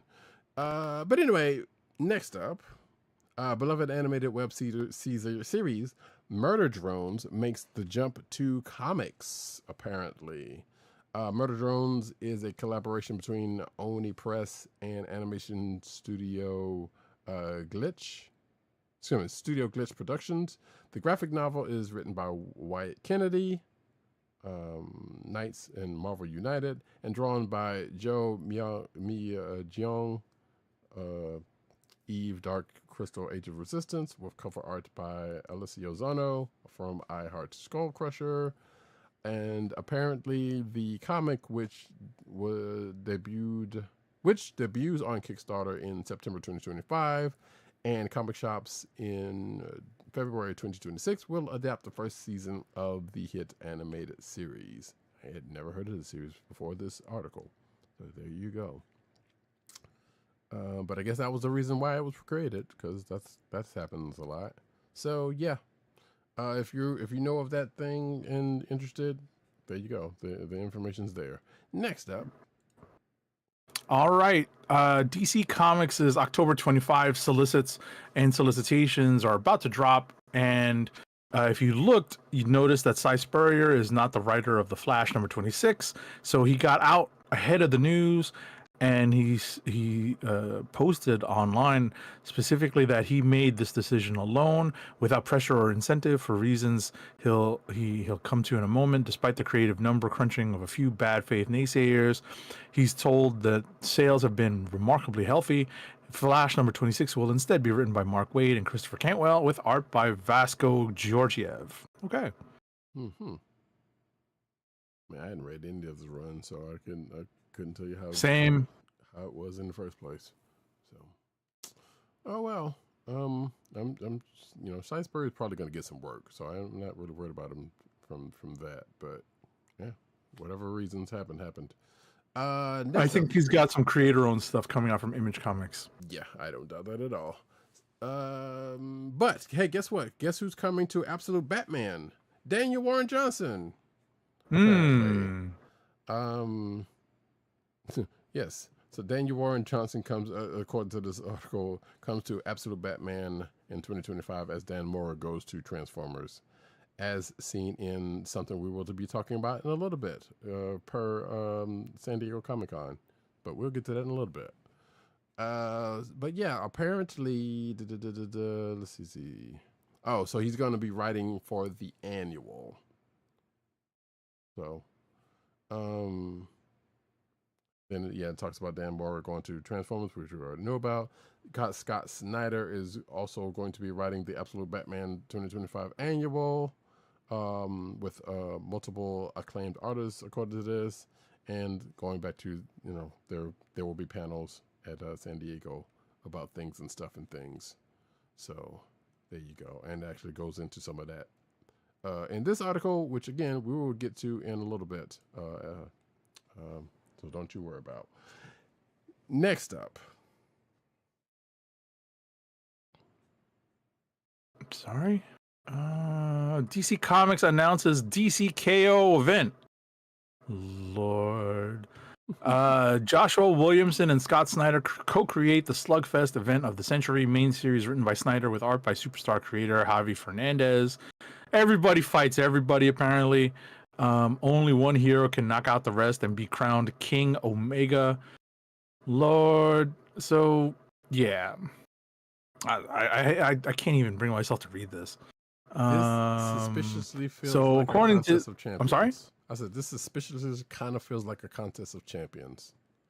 Right. DC K.O. is our big thank you to fans. It's not just spectacle. It touches every corner of the DCU. Big events like this capture who we are as creators and characters and what's coming after. It's huge. Yeah, that's probably what it is. Mm-hmm. But also, it's kind of funny after that Black Canary Lady Shiva book fight that this is also coming out. Probably a coincidence, but still funny. So, also I do love this this variant cover by Daniel Warren Johnson of Superman and Darkseid in the ring. That's pretty good. That's pretty good. So yeah, this is gonna be a thing. Don't know why it's necessary, but it's gonna be a thing. Will we check it out? Only time will tell. Next up, though, Dynamite signs with Simon & Schuster for bookstore comics distribution. So yeah, there you go. That's the thing. I don't know if there's anything else to this article outside of that being a thing. So next up. Goodness gracious. Marvel's doing their own version of Fantastic Four Gargoyles. So they're both being written by Mark Guggenheim and Greg Weisman. I'm sorry. Mm-hmm. I read too quickly. By Gargoyles creator Greg Weisman and the original Marvel Comics Gargoyles era creators artist George Cambadeas and letterer Jeff Eckelberry. So makes sense. Yeah, so they're gonna be out in October. So the Fantastic Four Gargoyles #1, published by Marvel, is a new one-shot written by Greg Weisman and drawn by Enid Balam. Okay, it's part of the same continuity. That good for them. Yeah. Also, it is after all Marvel and Disney working together. That's what I was about to say. Synergy, keeping it all in house. Yeah, that's what I was just about to say. That it's like synergies right there. So yeah. Yeah, there you go. And yeah, I think this news kind of came out today, which, given the event that's coming up very soon, of course, there's more news of things and stuff coming out. So next up, though, speaking of things that are coming out of things and stuff, Marvel reveals the end is near for the Ultimate Universe and Endgame event teaser.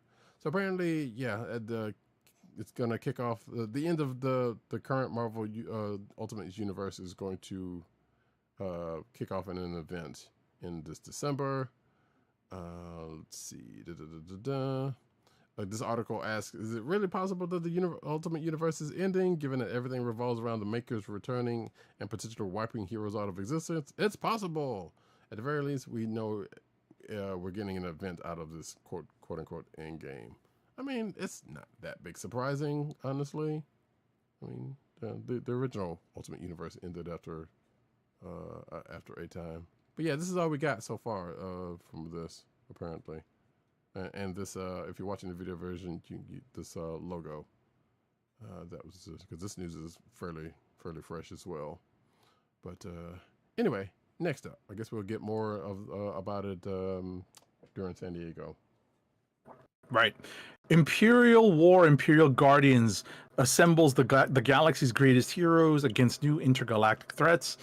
Imperial War, Imperial Guardians #1 is by Dan Abnett, who we know was part of the team behind the OG Annihilation and War of Kings series, with art by Corey, in conjunction with Jonathan Hickman, and with art by Corey Smith.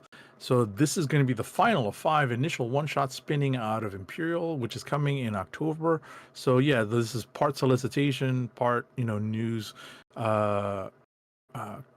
setting up the aftermath of Imperial. This is on sale October 1st. Yeah. Abnett being part of the Abnett Landing, who brought basically the MCU version of the Guardians of the Galaxy into prominence in comic book form, or what ended up being the MCU version, I should say. But yeah, I don't know. You can see you can see what I assume to be the cover, which includes the Super Skrull and some other characters here. Some which some silhouetted characters who are some are easy to identify. Exactly. Some more than others. But yeah, I check that out, I guess. Now we can get into some Toy Corner with good lord, Hasbro Marvel Legends series Target exclusive X-Men retro card back Mystique figure. It's a mouthful, and plus it's late. It's going to be $24.99, available at Target, as I said. I know Agent 70 is groaning, even if he was going to get this, which I don't know if that's the case. But you can see the picture of said figure right there. It's got a couple of guns, got another head, and it's Mystique. There you go. What you think? It's a little too late. I already bought the VCR box one, so I'm okay with the Mystiques. But yeah, like I kind of wish I had waited, because I would have rather had this Mystique, but it's okay. All right. Gotcha. Oh, also available late fall 2025. That part I did not mention. So there you go. Next up, Migos, it's actually I believe pronounced Migo. Migo's World's Greatest Superheroes are back. Migo Corp has relaunched their classic 8-inch action figure line in response to overwhelming demand. The Fantastic Four have that same iconic 1970 styling that we all know and love, now paired with Migo's new superposable body, featuring 26 points of articulation. This exclusive 4-figure set, which includes Mr. Fantastic, the Invisible Woman, the Human Torch, and the Thing, come in vintage style Migo packaging inside an outer box. That's pretty old school when I look at the pictures. this feels like that Roger Corman Fantastic Four movie level version of the characters. And if you've seen that movie, you know what I'm talking about. Right. What were you gonna say? But no, I agree with one of the posts in this article. Talking about how when we had no superhero toys, really, these were our superhero toys. Yeah, these were the predecessors, the precursors to Marvel Legends, the predecessors and precursors to the secret, the Kenner Superpowers line and the Secret Wars line, Marvel Secret Wars line. I had plenty of Migos. I begged for Migos, and that's one of the reasons probably why I love getting Marvel Legends, because these are the renditions of the character I always wanted. Right? I do have a soft spot for the Migo figures, but I look at it and I'm sympathetic to what Roddy's saying about how this is the Roger Corman, Fantastic Four look. Includes a metallic coin with Bass Relief Fantastic Four art on one side and classic Migo logo on the other. Let's see, Fantastic Four from the back cover of Marvel Treasury Edition #2. So yeah, if you're interested in this, you can purchase it at the Disney Store. So have at it, folks. Next up, I think we did this one already, but I'm bringing it up again. Actually, I'm going to do this one on the next one because they're kind of related. Okay. Marvel Strange Tales comic anthology gets a full wave of Funko Pops. Like I said, we may have talked about this one before. That's why I'm kind of breezing past this one. But it's glow-in-the-dark Ghost Rider, Dormammu, Mephisto, Morbius, Ghost Rider, and Hallows Eve, of all people. And the next article has to do with the fact that with Avengers Doomsday coming, the X-Men ring in the holiday season with new festive Marvel Funko Pops, which includes Jean Grey, Storm, Rogue. Actually, I kind of like these. I believe, is that it? I thought that was it. That might be it. But those are the ones that are showing. So it's Jean Grey, Rogue, and Storm. There might be some others. Yeah, there you go. $14.99 each. I believe those last ones are also probably going to be similar. And apparently there's a story about demon hunting K-pop singers right beside this. But hey, you know where to go for that one. Next, it's called the Funko's Marvel Christmas Holiday Divas collection, and it is indeed just those three folks. So yeah, there you go. Next up. Whoa. Third-party producer Dr. Wu recently uploaded new images of the brand's upcoming DWE 61 Brutality and DWE 62 Slaughter figures. The two figures stand in minuscule dinosaur forms based on the Generation 1 Slugfest and Overkill, and are capable of transforming into cassettes that go with the Soundwave mold. Wow. Yeah, they have new color schemes based on their iterations from their Dark Shattered Glass timeline. And all I have to say is, who? Indeed. Yeah, you didn't read Shattered Glass. Actually, I didn't finish reading Shattered Glass, but it was actually pretty good. Either who's. Next up. Von Gloom says, I wonder if Johnny will try to bed Demona or Antler talk about that FF Gargoyles thing. Yes. Transformers Cyberworld Wave 1 Cyber Changers out in U.S. retailers. So you can see them sitting out there on the pegs right there. Skybite, that I feel like that looks more like I can't remember what the hell his name was in Beast Wars. But there you go, folks. Looks like $10 a piece. I don't know. Well, there's a Prime right there, so I know that one. There's Megatron and Snarl. And I don't know what this other character is, but yeah, there you go. They're out there. Yeah. Next up. Alrighty, next up, you can get an in-hand look at the G.I. Joe Classified Series number 152, Cobra Pilot and Cobra Claw, set from Hasbro. This was sold as a Hasbro Pulse exclusive and is currently sold out. Yeah, I remember the claws very well. Mm-hmm. I didn't know anybody that had one. I don't either, actually. So, yeah. I thought they were cool on the show. Absolutely. But yeah, I never knew anyone had them.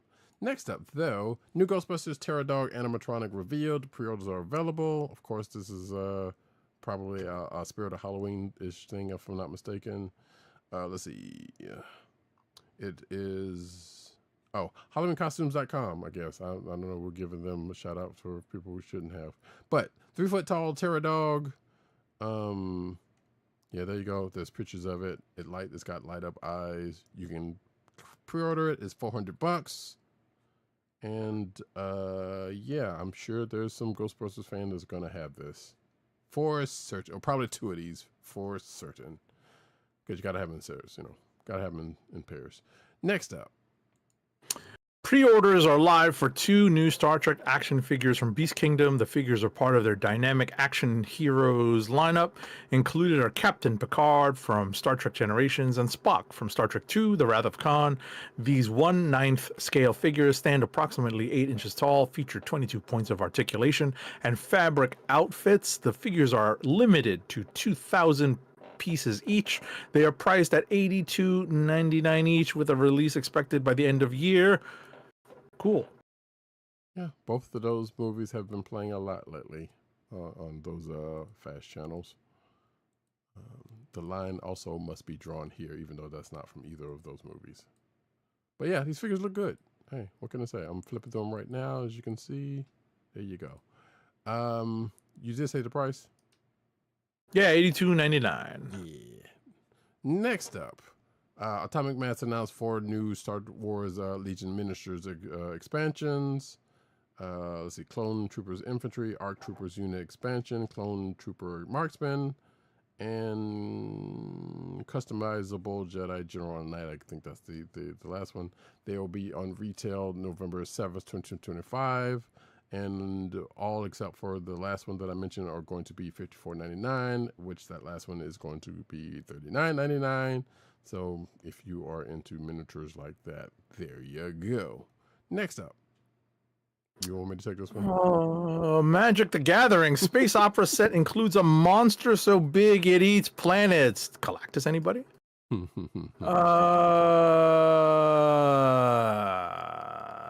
The Edge of Eternity's expansion is based on space opera, which blah blah blah means it's like normal space science fiction, except it's not over till the fat space monster eats a planet.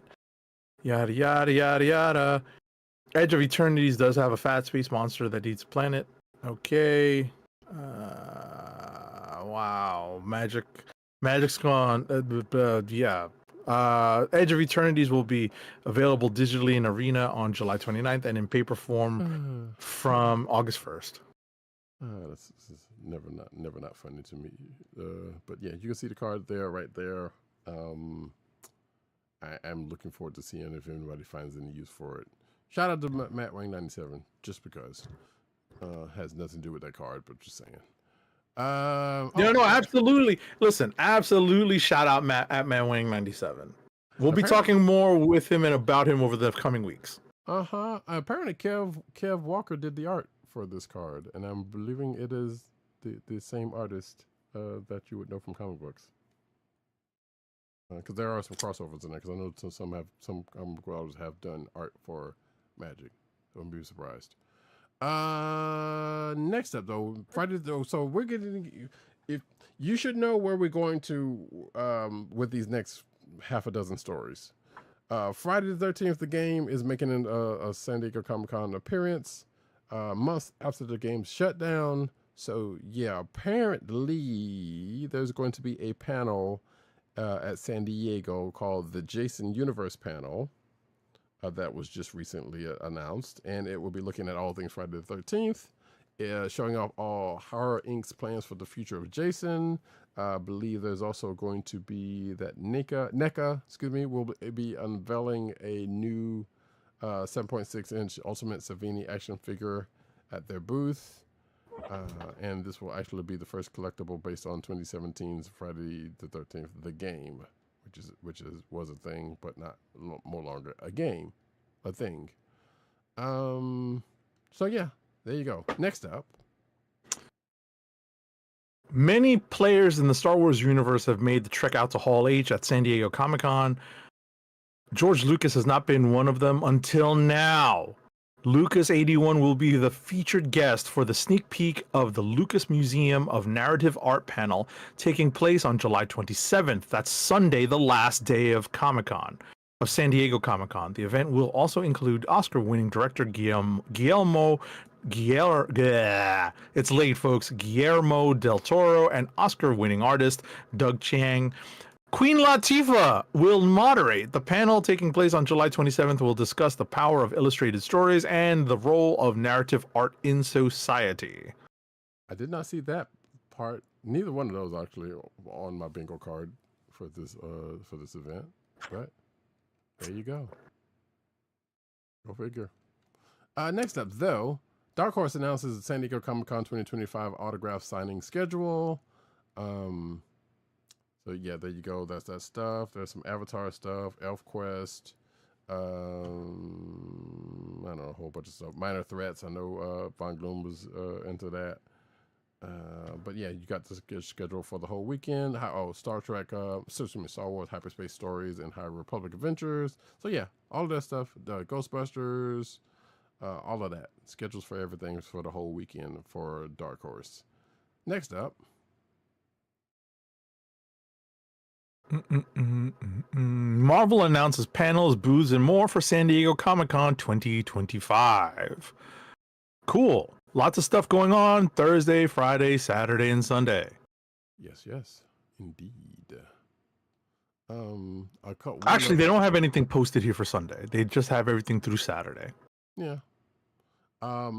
Very interested in the. I know they record some of their stuff, so you'll probably see it out there on YouTube, on those days. So, but yeah, the Marvel Cosmic Invasion one that I'm interested in. Marvel Snap I'm alright with, but that's not the one. There's a Fantastic Four comics thing because Comics Screen, they do that every year.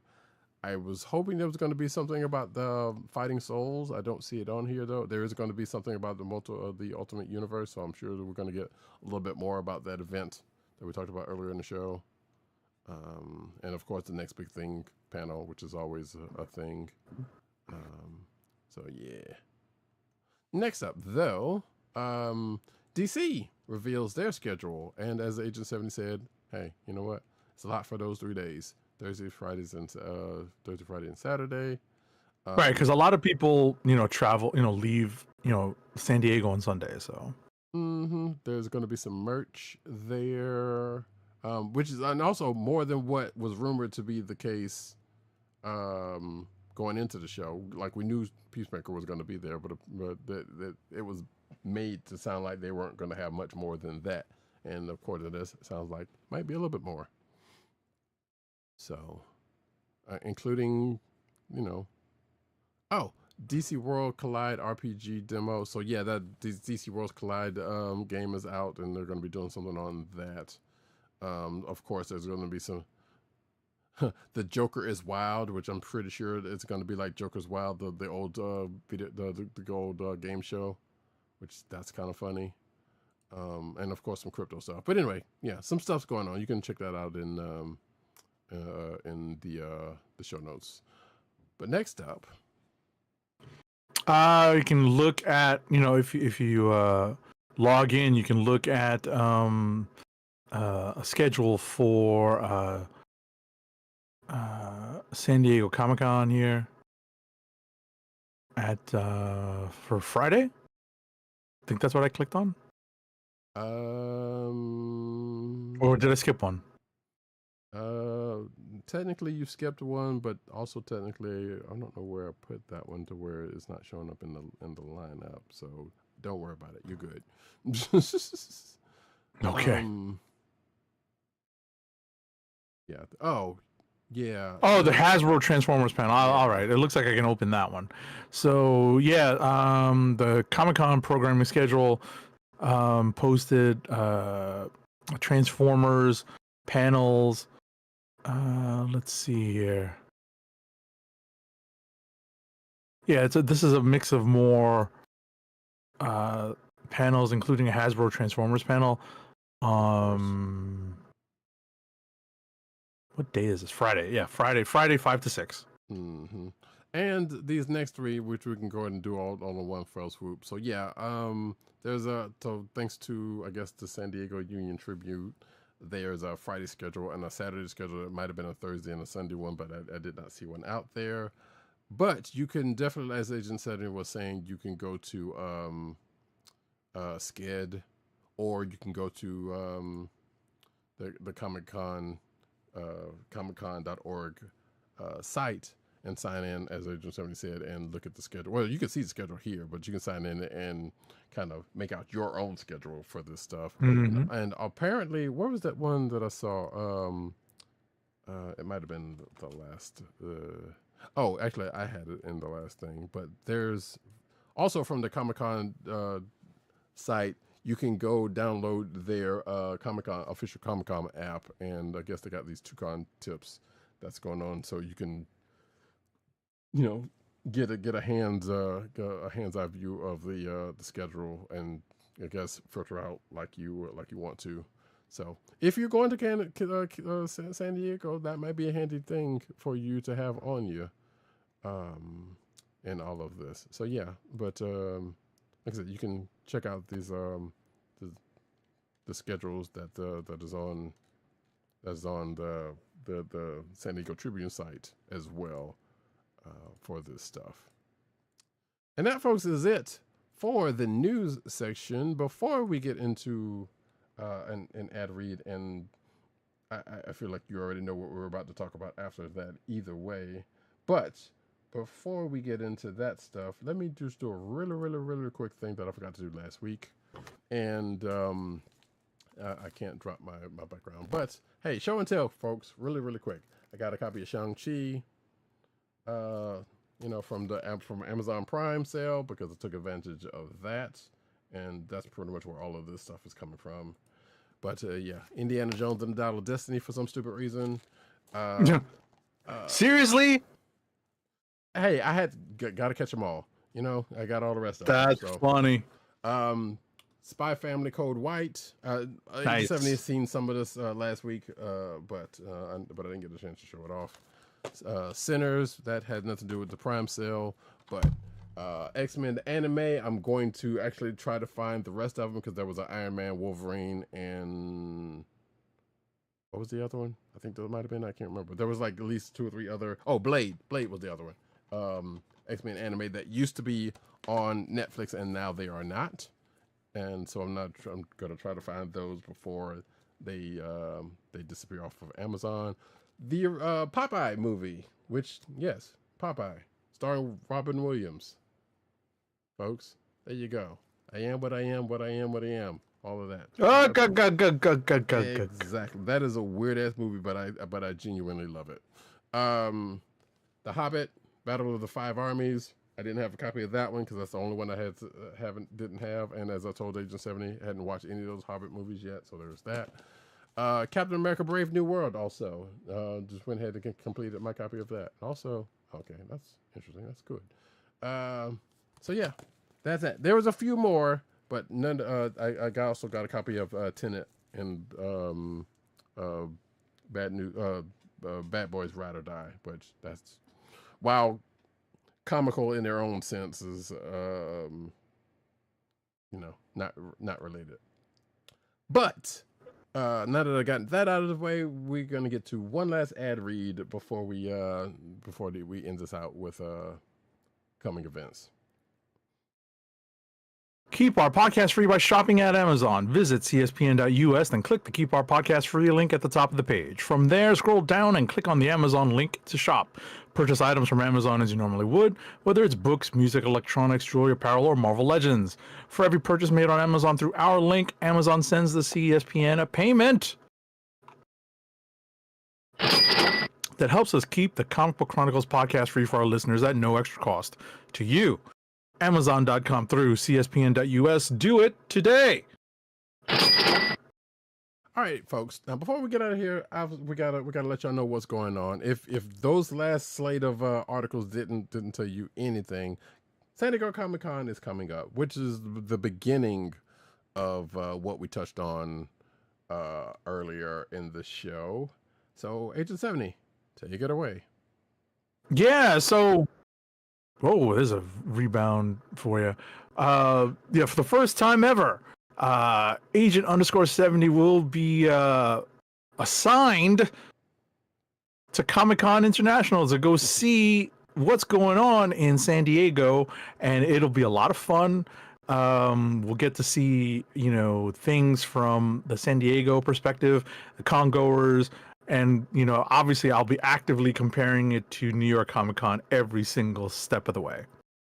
And we'll get to hang out in person with, which he, not like he doesn't anyway, but get to hang out in person at the con with one Matt Manga 97.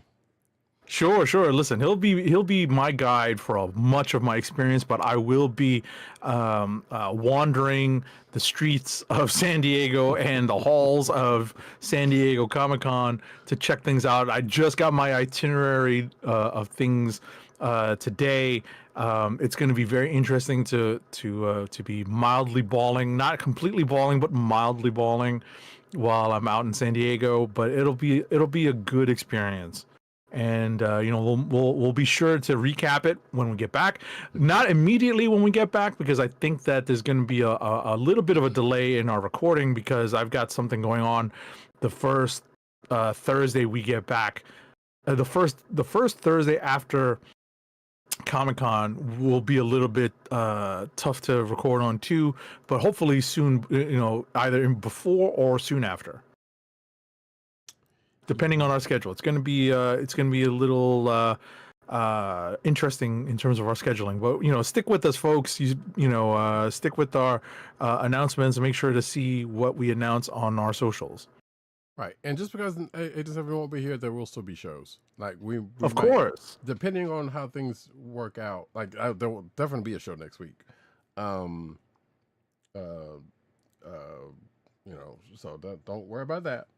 And like I said, from there after that, we have to. We'll see how it plays out, but there will definitely be shows. It's just a matter of seeing whether. Right, specifically talking about the Comic-Con recap stuff. Yes. Yes, and other things that will be coming down the line. But yeah, what else was I going to say that I don't even remember, but that's okay. But that's the main thing. We also know that, if I'm not mistaken, yes, Fantastic Four also comes out next week. Yes, that's another tough one because I've got to figure out when I'm going to watch this movie. Hopefully I can catch a screening out in San Diego, but hopefully, if not, soon after. Right, and I already got my stuff on that out of the way, so we'll definitely be talking about it, and we might have to split up. I'm thinking about what I want to do from it, but I might not want to do the legwork on that one. But we'll see how that works out. But regardless, impressions will be made, things will be talked about, maybe more than once, but we shall see. And we will continue this train rolling. But with that, folks, unless you got something else you wanna mention. No, I'm good. And like right now, I'm trying to look at. I gotta download the official guide now for for whatchamacallit? For Comic-Con, sure, why not? Yeah. Part of the reason for me to bring up those last few articles also. Not saying he wouldn't have already done that, but just to kind of put that out there. Well, listen, we all lead busy lives, and unfortunately, fortunately or unfortunately, we often leave like packing for something like this. Not quite to the last second, but you know what? Life is gonna life, and there's always a lot of things going on. The weekend before you have to pack for something. So right.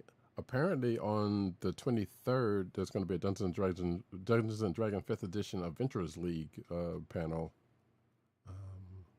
I mentioned that because I'm mildly interested. And some other things on Wednesday. But you know what? That's neither here nor there. But we're going to end this because it's already late. So, with that, folks, I have been Roddykat. You can find me at Roddykat on Twitter. You can find me at News and on Twitter. And you can also find me at both of those places on Blue Skies, by the way. And CB Caps on Instagram. Agent_7T you can find on Twitter, Blue Sky, Instagram, Threads, and that's it. You can check him out at all these places. I'm sure his feeds, especially his Instagram feed, is probably gonna be filled with pictures of him with cosplayers of particular type. That's probably the best place to look. Right. That's probably going to be the best place to find pictures of what's going on. Is going to be the Agent_70 Insta. So yeah, that'll be an interesting feed to keep track of. Yes. You can also learn how to play Lorcana, Disney Lorcana, because that's all around there on that Wednesday. Which also, let me get off that site. Because I'm just mad I ain't going. I'm not mad, but just bummed. Either way, folks, you can find this here podcast on the Coastal Slither Podcast Network. That's ESPN.us. Do it today. Von Gloom, yeah, you kind of missed the announcement, but Agent 7 is going to Comic-Con. So, yeah, that's the start off one. there will be more times where Agent 7 is probably not going to be here for the show, but that's the big one right then and there. So, You can also find us in your podcast provider place of choice, whether it be Apple, iTunes, Apple Podcasts, Spotify, or the Coastal Slither Podcast Network's SoundCloud page. Make sure to click like, subscribe, and leave us all the positive 5-star reviews, especially on Apple Podcasts, because that helps people find our show. Indeed. All right, folks, we're getting out of here. It's late. Again, there will be show next week. There will be streams also. I keep threatening that, but you know, things have been thinking. But there will definitely be streams of other sorts in these. Yes, as Von Gloom says, beware of the con virus. Indeed. Or Listen, con crud, as we call it. Listen, that's true. That's true. Con crud is a real thing. Definitely going to be packing the hand sanitizer, the mini hand sanitizers, and washing hands. Got to be safe.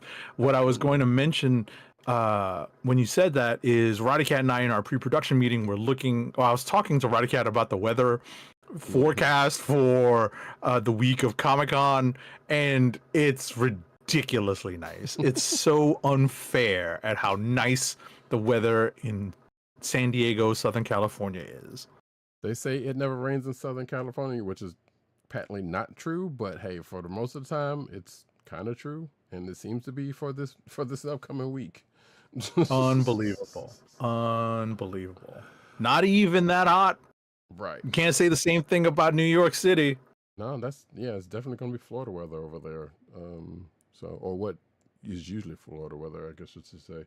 And even Florida's don't even have that kind of weather right now. Yeah, I was about to say, we got the tropical weather up here in the city right now. Right. No, yeah, Florida weather's been kind of weird lately, even for Florida. But anyway, like I said, folks, we're going to get out of here, and we're going to talk about that, chop it up, and all that kind of good mess. But this has been the Comic Book Chronicles. Peace. Peace. One coming for you, Cali women. Oh, no.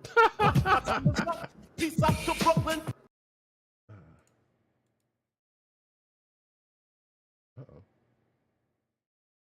It's Doctor Doom.